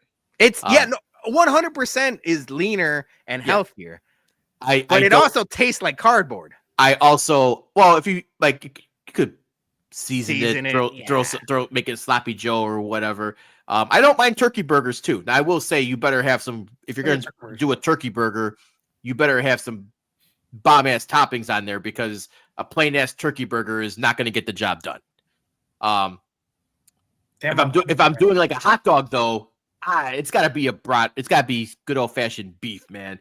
Maybe you could convince me like a chicken sausage, but it's gotta be a beef dog all the time. I'm not going out anywhere and give me a turkey dog. That's from a guy who's Southside Chicago. That's sacrilegious, man. What about if that was the only thing that was there? You had to eat something. You're not going to eat the turkey dog. I'll drink more beers. I'll fill up on beers. Dougie? Yeah, no, it's a no for me, dog. All right, so what's the sentence? I said Guantanamo. Yeah, I'm sorry. I love Jack. It's very strict. You guys? jail. Dougie, Johnny? You know what? Yeah. I'm gonna give him probation on insanity. Like he's of that age where it's like the senioritis. Like his taste buds. We're getting ages now. Now we're talking, baby. Yeah. Do you think the Mormon wedding though pushed him over the edge? It could have. Do you think it just broke him beyond repair? You know what? I'm blaming the Mormons on this. He was normal before that. They indoctrinated him. They did something to Jack. We got to bring him back. You know what? Next tailgate, we're gonna stuff him full of meat, and don't take that the wrong way, brother. Don't take that the no. You know what? That's not what we meant. Nah, yeah, it is exactly what we're gonna stuff him with meat until he likes. I'm not beef. No. Until he likes beef again. 45 days probation. Okay, 45 days. 45. I'm sending him to Rikers unless he can prove insanity. That place is closed, isn't it? Or Alcatraz. I'm thinking about. No, Alcatraz. Gotham prison, whatever.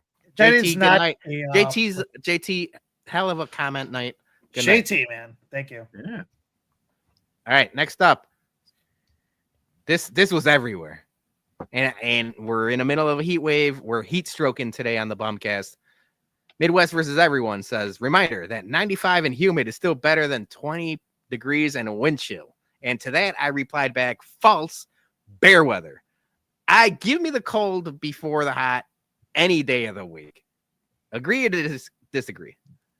I'm siding with Team Dougie. I disagree. I do not like being cold.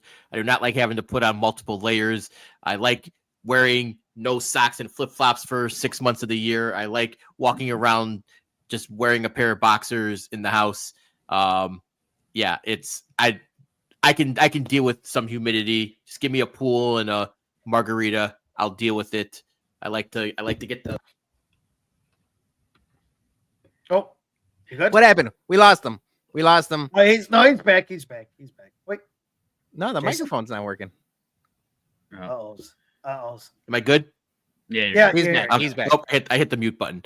Get the farmer's tan going. I'll take a little bit of humidity than a -10 wind chill when everything's fucking frozen outside. Like I didn't say -10 wind chill, But that's a wind chill, right? 20 degrees and like wind chill of like -30. So I hate the heat. I hate it. None of my tan gets I keep on fucking it up with the farmer's tan and stuff like that. And this is a personal thing for me. So I'm not saying everybody, but I can't do it. I can't do the heat. I like to keep the temperature around. I could do 30 to 70 degrees or even 20 to 70 degrees, but I can't do these 90 shit. That's just way too much. And you know what? I was talking to Jose about this stuff when he came over for that Kansas City game, and I was telling him, I was like, man, how about this heat? He's like, but I'm like, this guy deals with Texas heat as well too, and I've dealt with the Texas heat before, and that's even more shitty. Yeah, but it's a dry heat. It's not as bad. The humidity is what fucks you up. Heat is heat. No, it's hot. No, it's hot. No, it's hot. Dry heats. Dry heats are a lot more tolerable than a humidity. Yeah, I've been to Vegas in August. It was 110, but it was dry as shit. I was out there the whole day. I didn't feel anything. This the humidity is the one that just fucking zaps your energy. It fucking makes you feel like shit.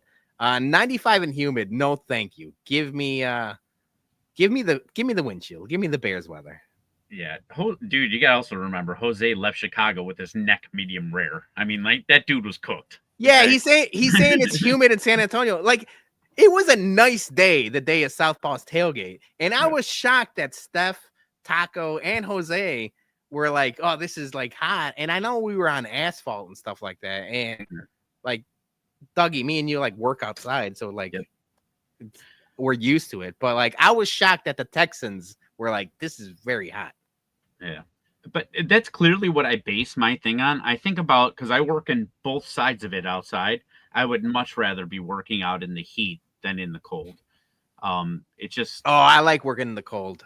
Nah, see, I don't, man, because when I'm working in the cold, I'm out in the cold for hours straight. I understand, but it's like you're kind of more like in and out of the truck a little bit more, like I could go a day to where I'm out on the cold or whatever, like for 4 hours, 5 hours, that shit sucks. So like maybe but you can make yourself comfortable. You can't make yourself comfortable in 100-degree heat. Like, yeah, you're not going to work naked. Oh, Dougie, that maybe it's more of like a question between Peter and Dougie, because you guys work outside.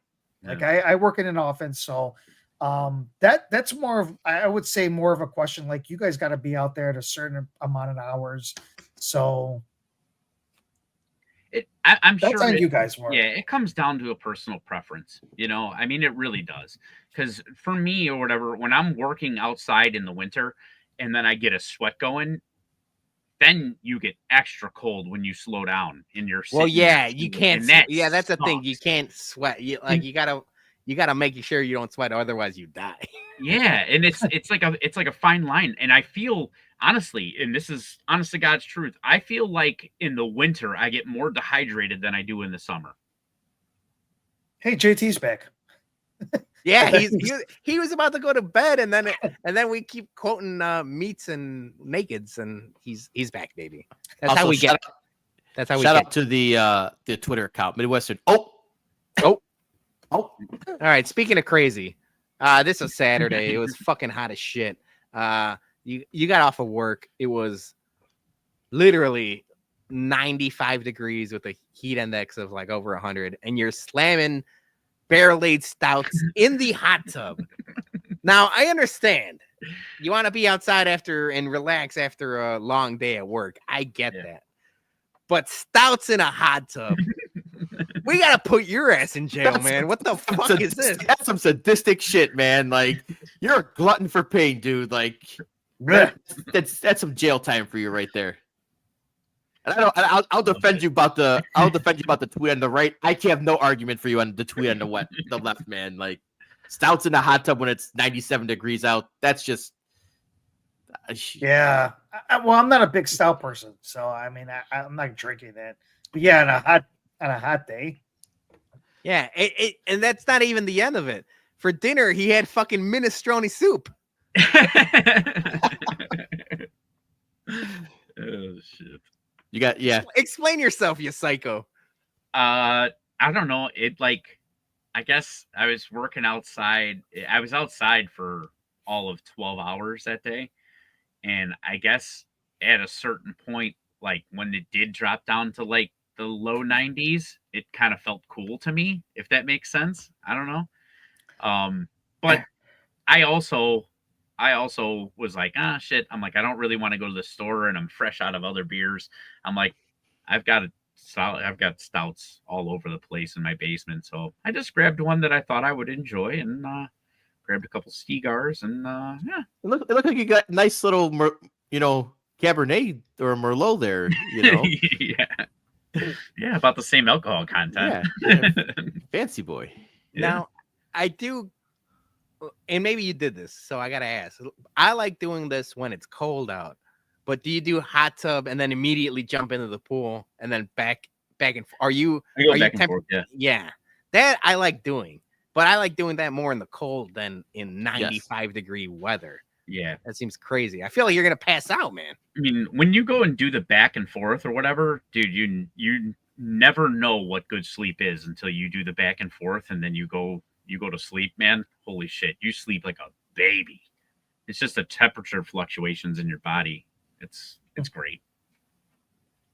All right, maybe we gotta do a bums trip to the in-laws, Dougie. Yeah. Man, when's the next time they're on vacation? We're gonna do like Project X. Dude, that's the thing. I don't think they ever did. I can't even think of the last time they were on vacation. All right, maybe we're gonna crowdfund a vacation. Yeah. The in-laws. All right, what's All right. next? I mean, last one. I teased this in the promo. I had the tweet out there. Shout out to our guy John Schriffen, the thrill seeker, if you will. He was up in Canada doing the Skywalk or something like that. They teased it like all weekend long. He ended up doing it. There were some great images and videos of it, and I had the inaccurate. I mean, I knew what I was doing, but like, I didn't really mean it any other way. I said Benetti would have pissed his Dockers. Well, I bumped him a couple weeks ago for being. I've been out on Benetti for a long time, by the way. Being fucking a homer now for Detroit and being happy that the Sox are bad. So, yeah. Bummed. But credit to Missy. Missy was in the replied back right away, like, "Oh boy, here we go." Like, you knew, like, you're getting in trouble now.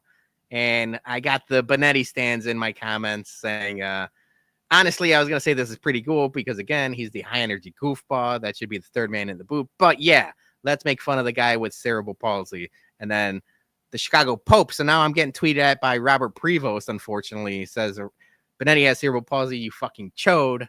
And then the Stinker says he's too busy calling games for an actual contending team. Don't be an ableist against Benetti. Again, you dick. And then White Sox Twitter burner, which I think I know who this is, by the way, but we'll leave that here or there. Says because Benetti has a disability, bad look. John Schriffen comes to your tailgate and you think it has a license to send ableist tweets. Yikes. First and foremost, I want to say boo on you guys because I've never seen Benetti as anything more than a broadcaster. And I understand he has cerebral palsy, but I was looking past that. And that's not to say he's not able to do that. You're basically on a harness walking a couple of steps. You guys are the ones thinking Jason Benetti isn't able to do that. I'm just saying if he were to do that, he would piss his pants. So am I the ableist or are you guys the ableist, not thinking that Jason Benetti wouldn't do that? We don't know that. Maybe Jason Benetti has done that. You were saying it's more of a character thing, not a physical thing. Right. I'm looking past that. I've never even thought of that. It was much more of a character thing. But more importantly, and I know maybe I'll let Johnny, you have some thoughts on this, right? Because you were in my text. Yeah, and I want to credit people defending me. Not that I needed defending because this was an innocent tweet. But I did have some people in the comments defending me. And then Johnny, you sent a text to people. And I appreciated the text. Yeah, so I read this stuff, and you know what, Lenny, he did come back to earth. He backtracked. We had a good back and forth. So I did see that part, but for the rest of the people, and the rest of the people don't know that I'm going to say this right now. I don't do this personally at all, but my sister has cerebral palsy, which is obviously I'm family to Peter. That would be his cousin. If he would do something like that, don't you think I would be fucking absolutely pissed off at him? You kicked my ass. Yes, regardless of his family or not. I did not see that as a point where he was making fun of his cerebral palsy. So to stuff like that pisses me more off, that you're coming off as that, saying that, you know, you're making fun of him. He did not once said anything about cerebral palsy, you know, at all. You guys got to read. That's the number one thing that you guys got to see when it comes to stuff like this. Don't start pointing out shit that you guys don't know about and fucking starts saying all this shit, because I'm going to tell you this right now. Like, when I saw that, like I said, again, it's not because it's family. It's not because he's my cousin. It's not because my sister has cerebral palsy. It's a big thing about me, you know, for me and for my life, you know, and I didn't see it as that, you know, but when people are starting to attack stuff like that and people are bringing that shit up, to me, I fear you're the one who's attacking that stuff. And to me, if you got something to say, let's talk about it at a tailgate. Let's talk about it man to man. Stop fucking around with this fucking burner shit. Stop fucking around with any of this stuff. To me, that fucking pisses me off. Be a man. Fucking come to me about this shit. You want to talk one-on-one? Talk to me about this stuff. Don't fucking act like a fucking a Twitter warrior and stuff like that. Because I don't fuck around with any of this stuff at all. I'll tell you that right now. I'm glad you mentioned the Twitter warrior because it is a lot of white knighting, right? And people white knight about a bunch of different things. But to white knight about a guy that chose to leave to a contending team, and you could say he was run out or not. That's where we have a problem with Jay. We don't have a problem with Jason Benetti, the person. We have a problem with Jason Benetti, the play-by-play guy, and now the Detroit play-by-play guy. You know, like if anyone else would go to a contending team, we'd be pissed. If a player chose to leave to a contending team, we'd be pissed about that. So why can't we do the same thing about the play-by-play guy, no matter how beloved he was? But yeah, I appreciate it, Johnny. Johnny, you sent the text and we had everything else. Like we obviously, like, I love you, and people don't have to know about that. That was never the intention. So the white knighters going after me for the Benetti tweet, I never meant it that way, and I'm going to keep going after Benetti. So that's not going to stop anytime soon.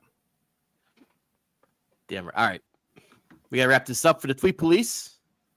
That's it. Yeah, that was it. That was the last one. Let's play it after our spot.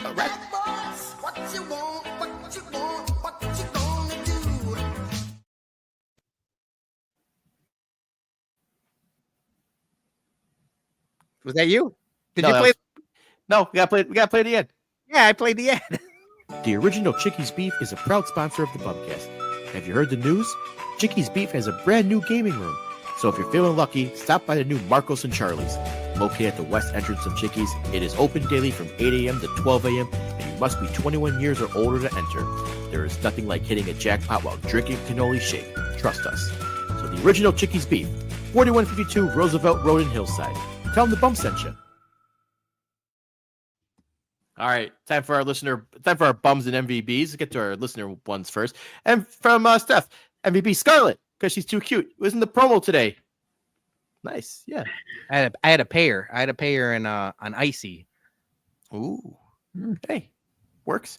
Bum of the Week Taco for being a tryhard to get the bartender's number at our local pub. Ooh, yes. He finally got her number, but I don't know how much he had to pay for it. If you are picking up, what am I putting down? Oh, if you are picking that up. feels like a shot to our guy Taco. I'm happy that he got a number. Game recognized, like yeah, the guy put the work in. You know, he made some effort. Good for him. Now you just don't fuck it up. Yeah. Now what you do with that number is up to Taco. Yeah. What do you think his like pickup line is? The raccoon. All you got to do is use jukes. Yeah. You got the raccoon does a lot of the work, to tell you the truth. All you got to do is like, I got to mention that. Oh yeah, my raccoon. I got to get home. I'll be like, oh yeah, I got to get home to my raccoon. You got a raccoon? Yeah. You want to see him? Boom. Oh my God, he's so cute. Then there you go. You're in. Easiest pickup line. Feral animals. Who would have thought?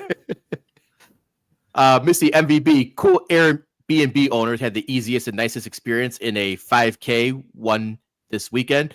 Easy going, excited for us to stay, and even told us no worries that we broke a door. They say no worries, and they give you 1 star. So I've been in Airbnbs. I've never booked the Airbnb myself. It's like Uber, where like you get the star rating. You have to rate each other and leave comments after you stay. So you gotta put. Airbnb makes you do a review. All right, but that was a, I believe, bachelorette party weekend, right? So looks like it. Johnny, you were on your own. You're on your own this weekend. You're nothing but Italian beefs and farts. I was just trying to stay cool. That's all. It was fucking hot this weekend. Joey P. MVP. Florida Panthers back-to-back Stanley Cup champions. No. Cock blocking Stan Bowman, Corey Perry in Canada from Cup warms my heart. I can get behind that, but the Panthers. It was a damned if you do, damned if you don't situation, because it was Seth Jones on one side and Stan Bowman on the other side. It was like you were rooting for the meteor at that point. Yep.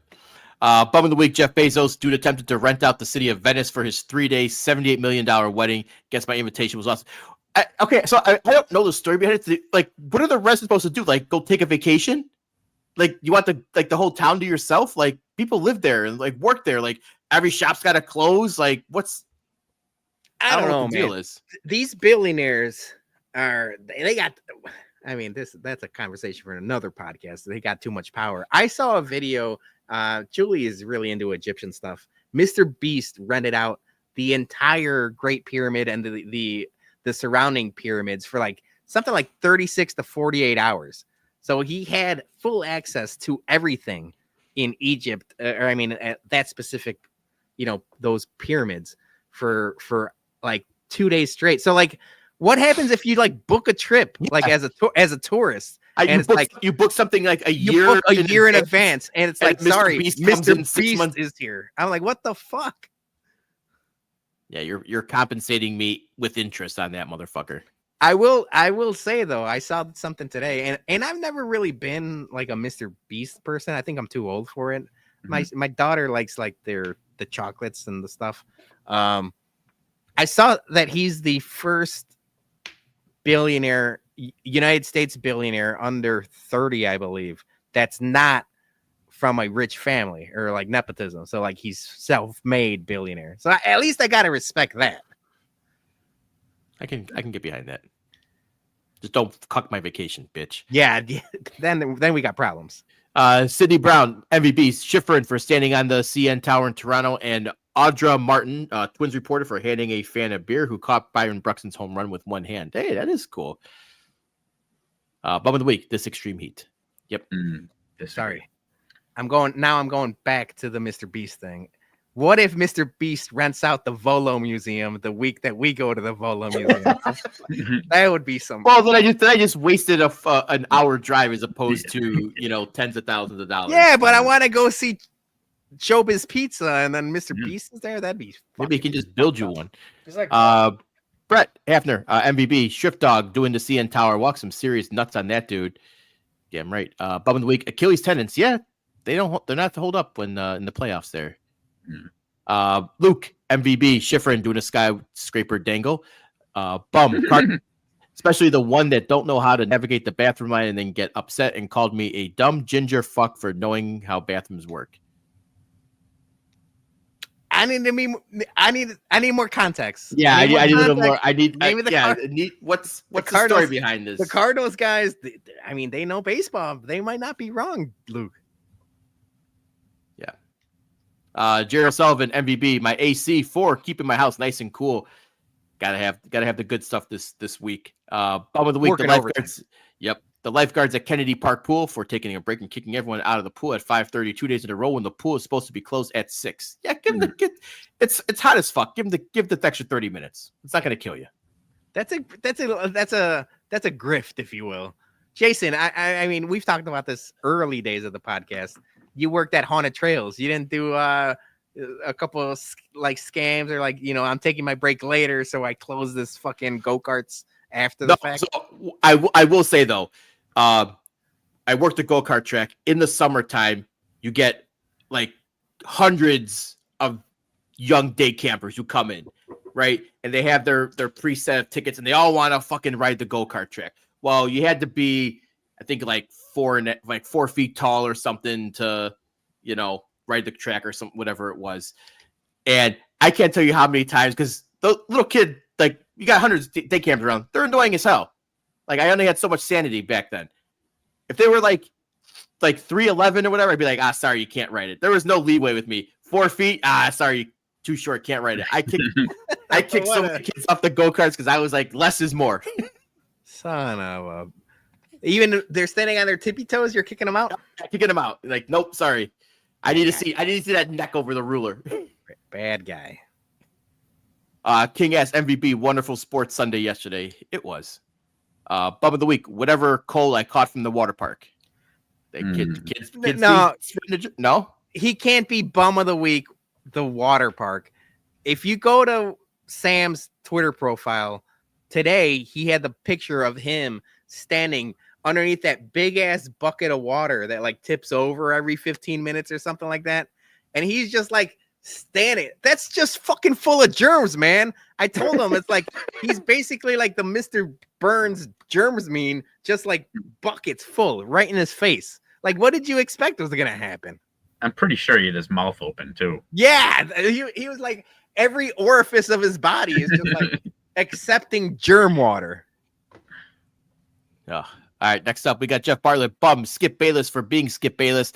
He tweeted, the Pacers brilliantly took the big game pressure off Halliburton, who routinely no-shows, by planting the injury excuse that the media swallowed whole. Yeah, I don't think he faked an Achilles injury, dude. Like, this guy just, he you know what? Maybe he should have his Achilles. Someone should rupture his Achilles. Let's see how he feels about it. All right, I like it. Eye for an eye. And Mailman Jack, MVB, all the good people on my route to give me my sweaty fat ass an ice cold bottle of water today. Maybe they'll give you a turkey dog too. Who knows? Bum of the week, TBD. Turkey dogs.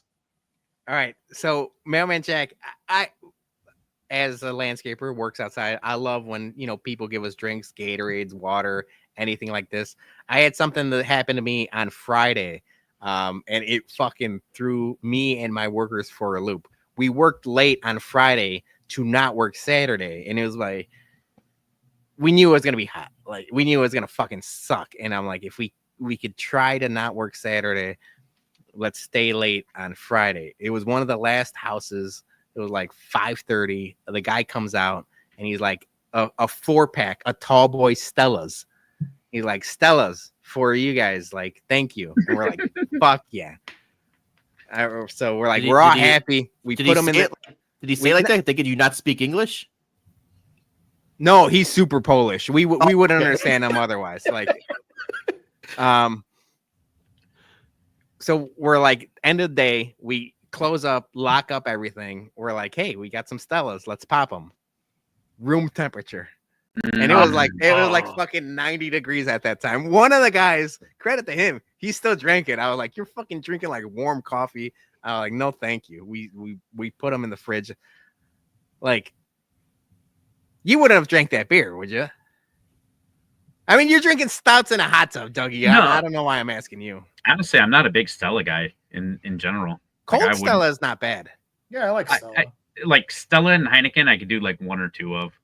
Oh, like, yeah. Heineken is just, it could be ice cold and it's still skunky as fuck. I've moved off. Heineken was cool when you're like 23 and you don't know any better. Yeah, no, I still drink Heineken. Can't drink. Oh yeah, right. You do. I'm sorry. Yes. I forgot. You're a big Heineken guy. You and my Uncle Paul keeping them in business. Yeah, I like it. All right, let's get to our listener bums and MVBs. I'm going to kick us off today. Bum of the week is Sports Illustrated. I was scrolling through the interwebs, and this headline. Nope, that is. There we go. Yeah. Future one. This headline popped up, and it said Chicago Bears predicted to cut ties with DeAndre Swift for 17 TD running back, and I was like, oh shit, who are we signing? Like, what's the news here? Because like we didn't get the draft guy. The guys we wanted in the draft, we didn't get Ashton Gentry. The other guys from Ohio State, we didn't get. So I'm like, who's still on the free agent market that we have that the Bears could sign? Or who scored 17 touchdowns? I'm like, that's only like not even Derrick Henry. I'm like, yeah, like, oh shit, this fucking it was a fucking clickbait headline article because they're talking about a running back from Notre Dame that the Bears could potentially draft next year. Like, what the? That's just bullshit fucking clickbait. Like, Sports Illustrated, be better in your journalism. Fuck you, bum of the week. Now, I don't want to throw shade to my guy and our guy, Southside Zoe. But this seems, who's that guy from Sports Mockery that writes for the Bears? Eric Lambert. That seems like an Eric Lambert headline. Yes. I was shocked that came from Sports Illustrated, but not so shocked because Sports Illustrated that we grew up with doesn't exist anymore. It's just a name at this point. They're just as bad as everyone else. I don't know any of their head writers anymore. A lot of their clickbait stuff is just that. Yeah, Julie says you got. We all got. But but P, I figured it out right away. Okay, yeah, Joey's flexing his college football touchdown knowledge there. Like, yeah, okay. Well, he's also half Irish, so maybe that has something to do with it. It's true. But yeah, Sports Illustrated, I mean, they lost their way years ago. Yeah. So, no MVPs this week for me. So just the one bum. Nobody? Right. Not even that big ass house you went to? I mean, I don't want to, brag. But I was MVP for inviting me to a graduation party. Like, I guess. Yeah, MVP for fucking living in a baller ass house. Let you swim in their lake. It was nice. I'm not going to lie. Peter, you're up. All right. MVP. You know what? I'll start with my bum of the week. I'll start with the bum of the week. We don't really talk UFC all that much anymore. Jason, Johnny, we all used to go out to watch the UFC fights back in the day. And I still follow them big cards. But, I mean, those are few and far between nowadays. John Jones. John Jones is arguably the pound for pound best fighter in the UFC of all time. And he retired this weekend unceremoniously. One, because he has another set of accusations that I won't get into, but John Jones, bad guy all around. But secondly, and most importantly, he's ducking Tom Aspinall, a fighter that is the best challenge to John Jones since like Gustafsson, like 8 years ago. Like, John Jones is untouchable. And as soon as someone actually gets to his level, and everyone is clamoring to see a fight that people, boxing's dead. And everyone says, like, what could save boxing? This fight could save UFC. And I get it. They have all the money in the world because of TKO and their TV deals and pay-per-view deals. But UFC doesn't have the same hype that it once did. This fight would put asses in the seats. Mm-hmm. And instead of agreeing to fight Tom Aspinall, which I thought was going to happen 2 years ago or a year and a half ago, he retires. And he's like, nope, I'm not going to do it. And I'm like, fuck, man, that's a fucking really anticlimactic way to go out. Like, I mean, he's going out on top as the champion, but like, it leaves a bad taste in everyone's mouth. And like, I know like Robbie Fox talked about it, and there's a couple, Ariel Helwani and a couple other MMA people talked about it, but it's just like, man, right when like you want, everyone's asking for it, he's like, nope, I'm taking my ball and going home. I'm like, fuck, bum of the week. Yeah, I think I agree with JT on this one. I think this is old McGregor retirement. Well, yeah, so the report is he's asking for $30 million from the UFC. And obviously boxers make that much money, but Dana White, and that's a conversation for another day. Dana White and the UFC have never paid their fighters probably what they're due. And maybe he's asking for that for one last time. I don't think they're going to do it. I mean, because that would make and set such a precedent that other people would try to do it. It's like a quarterback resetting the market. Exactly. I don't think that's going to happen, but it just sucks, man. It just sucks because I was like, just fucking fight Tom Aspinall and give the people what they want. And then my MVP, I don't have the image up there. I wish I did. Sadistic Penguin Studios, Yumper and the Penguins crew have an awesome fucking t-shirt out there. I haven't ordered mine yet. I'm probably going to order them in like one of each color, but it says fuck ice. And I'll say it with all of my fucking chest. Fuck ice forever and always. So I like Yumper's shirt. I'm going to buy a bunch of them. I haven't yet. I got to make sure I'll do that this week, but yes. And you can quote me on that. Fuck ice. Ice, baby. That was a bad joke. All right. Johnny, you're up. I actually got two of them, and I obviously, Jason, you I don't know who put up that there you go. So UK, I guess they have a little bit of their heat wave going on over there as well too. Right now, I guess their heat wave is like the 5 cities in England. The hottest is going to be at 78 degrees. So it's 80 degrees pretty much around, if it was like over here. To me, I'm just like, I said it myself, like, hey, I'm okay with 70 degrees. I'm even okay with 80 degrees. That's totally fine. But for you to say that that's a heat wave, I mean, I don't even know, like, to be honest, I don't know when it gets cold over there, how cold does it get over there? You know what I'm saying? Is it like Chicago cold? No.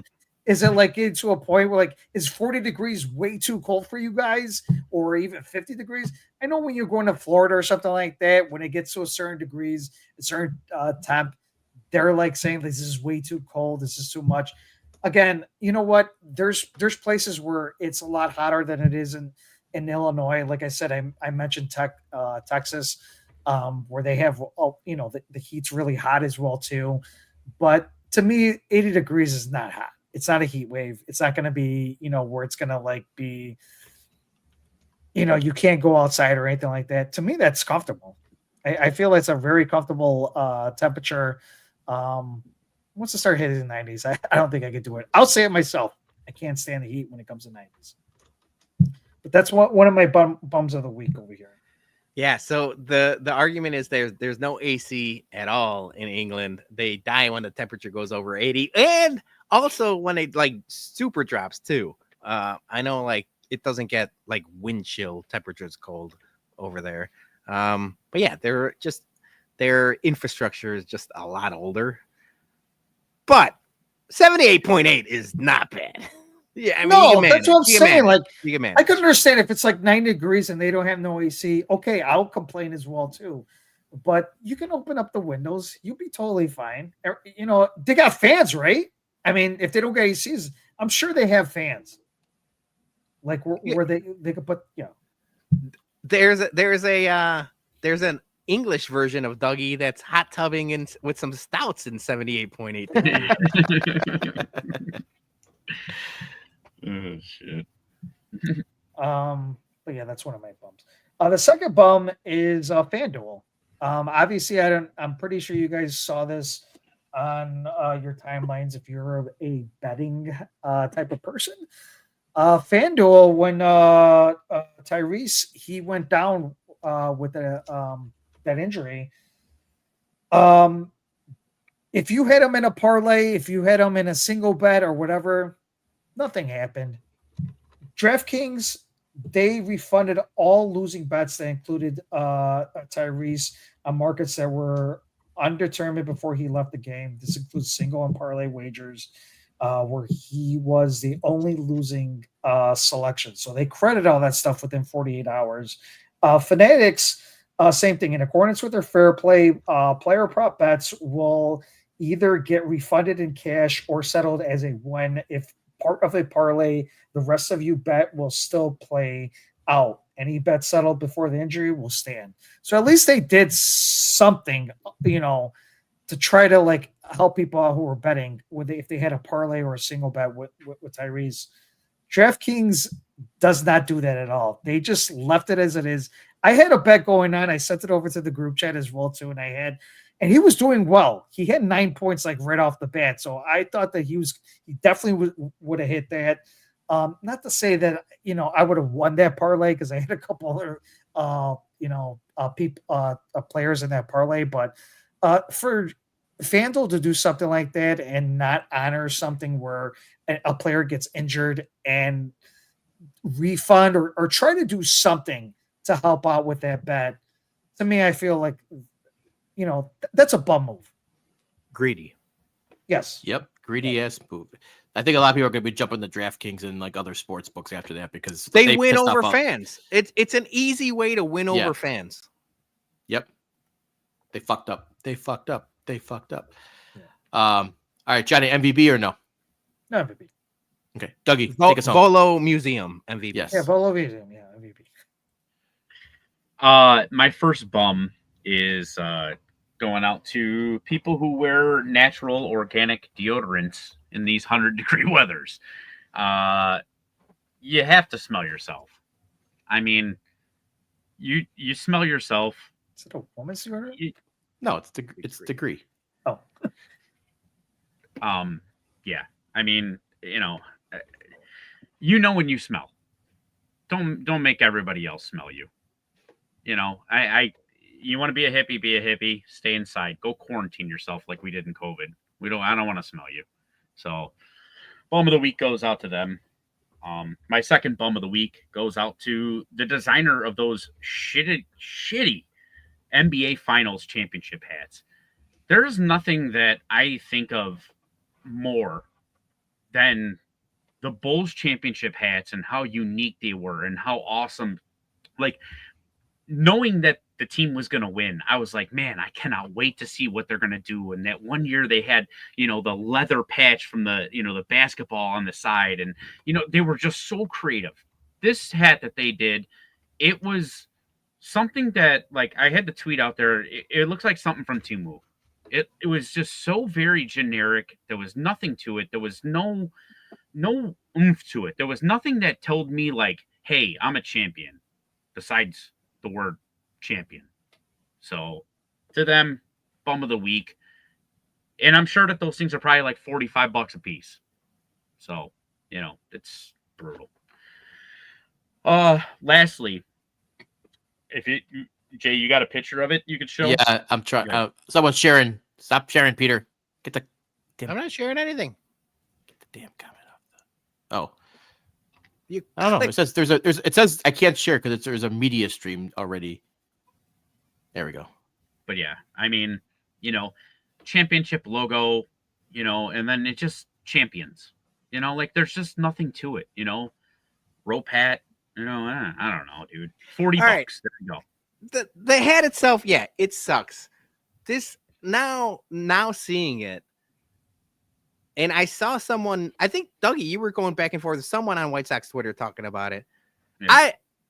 As a golfer, I like a rope hat when it comes to a golf hat, but I've been seeing way too many rope hats. Yeah. Bears rope hats, White Sox rope hats. I think the All-Star Game MLB hats are like flat brim hats with a rope. Yeah. Like, rope hats have to stop at this point.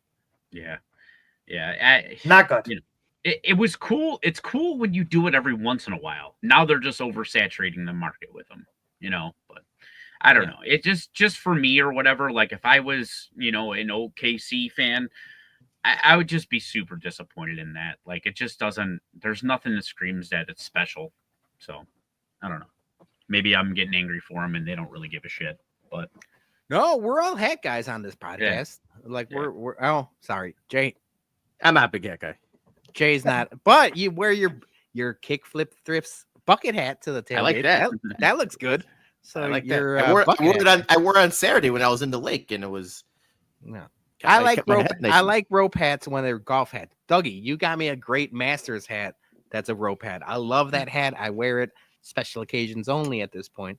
I like a rope hat when it's a golf hat. When it's a baseball hat, like flat brim, there's no need to fucking put a rope on there. It's too much talk about ropes going on right now. All right, this guy's horny. We got to close up the shop. Well, so my MVB goes out to my wife Mary. Obviously, as you guys know or whatever, she just turned 40. The reason why I'm MVBing her is she went and got her first mammogram. And so I want to give her a big shout out for that. She did something for the family, which a lot of women don't like to do or choose not to do. And I really appreciate her for having the courage to do it. I know it's not something easy going to the doctor and, having those tense moments where you kind of you don't know, like, if you're okay or not or whatever, but she did great. The turnaround from the doctor was an hour and a half. So that was awesome to get the results that fast and didn't have that lingering. But the courage that she had for that or whatever, and I stress, all, women or whatever, please, go get yourself checked. Get them titties tested. Go. I'm going to say this too. 100%. Great sentiment. We're getting up there in age.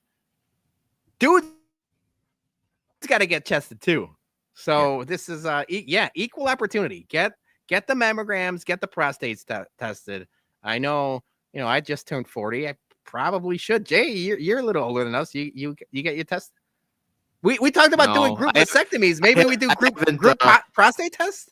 My doctor has not officially told me I needed to get one yet, but I'm gonna be 43 next month, so I'm guessing the clock is ticking where it's gonna be prostate and it's gonna be colonoscopy.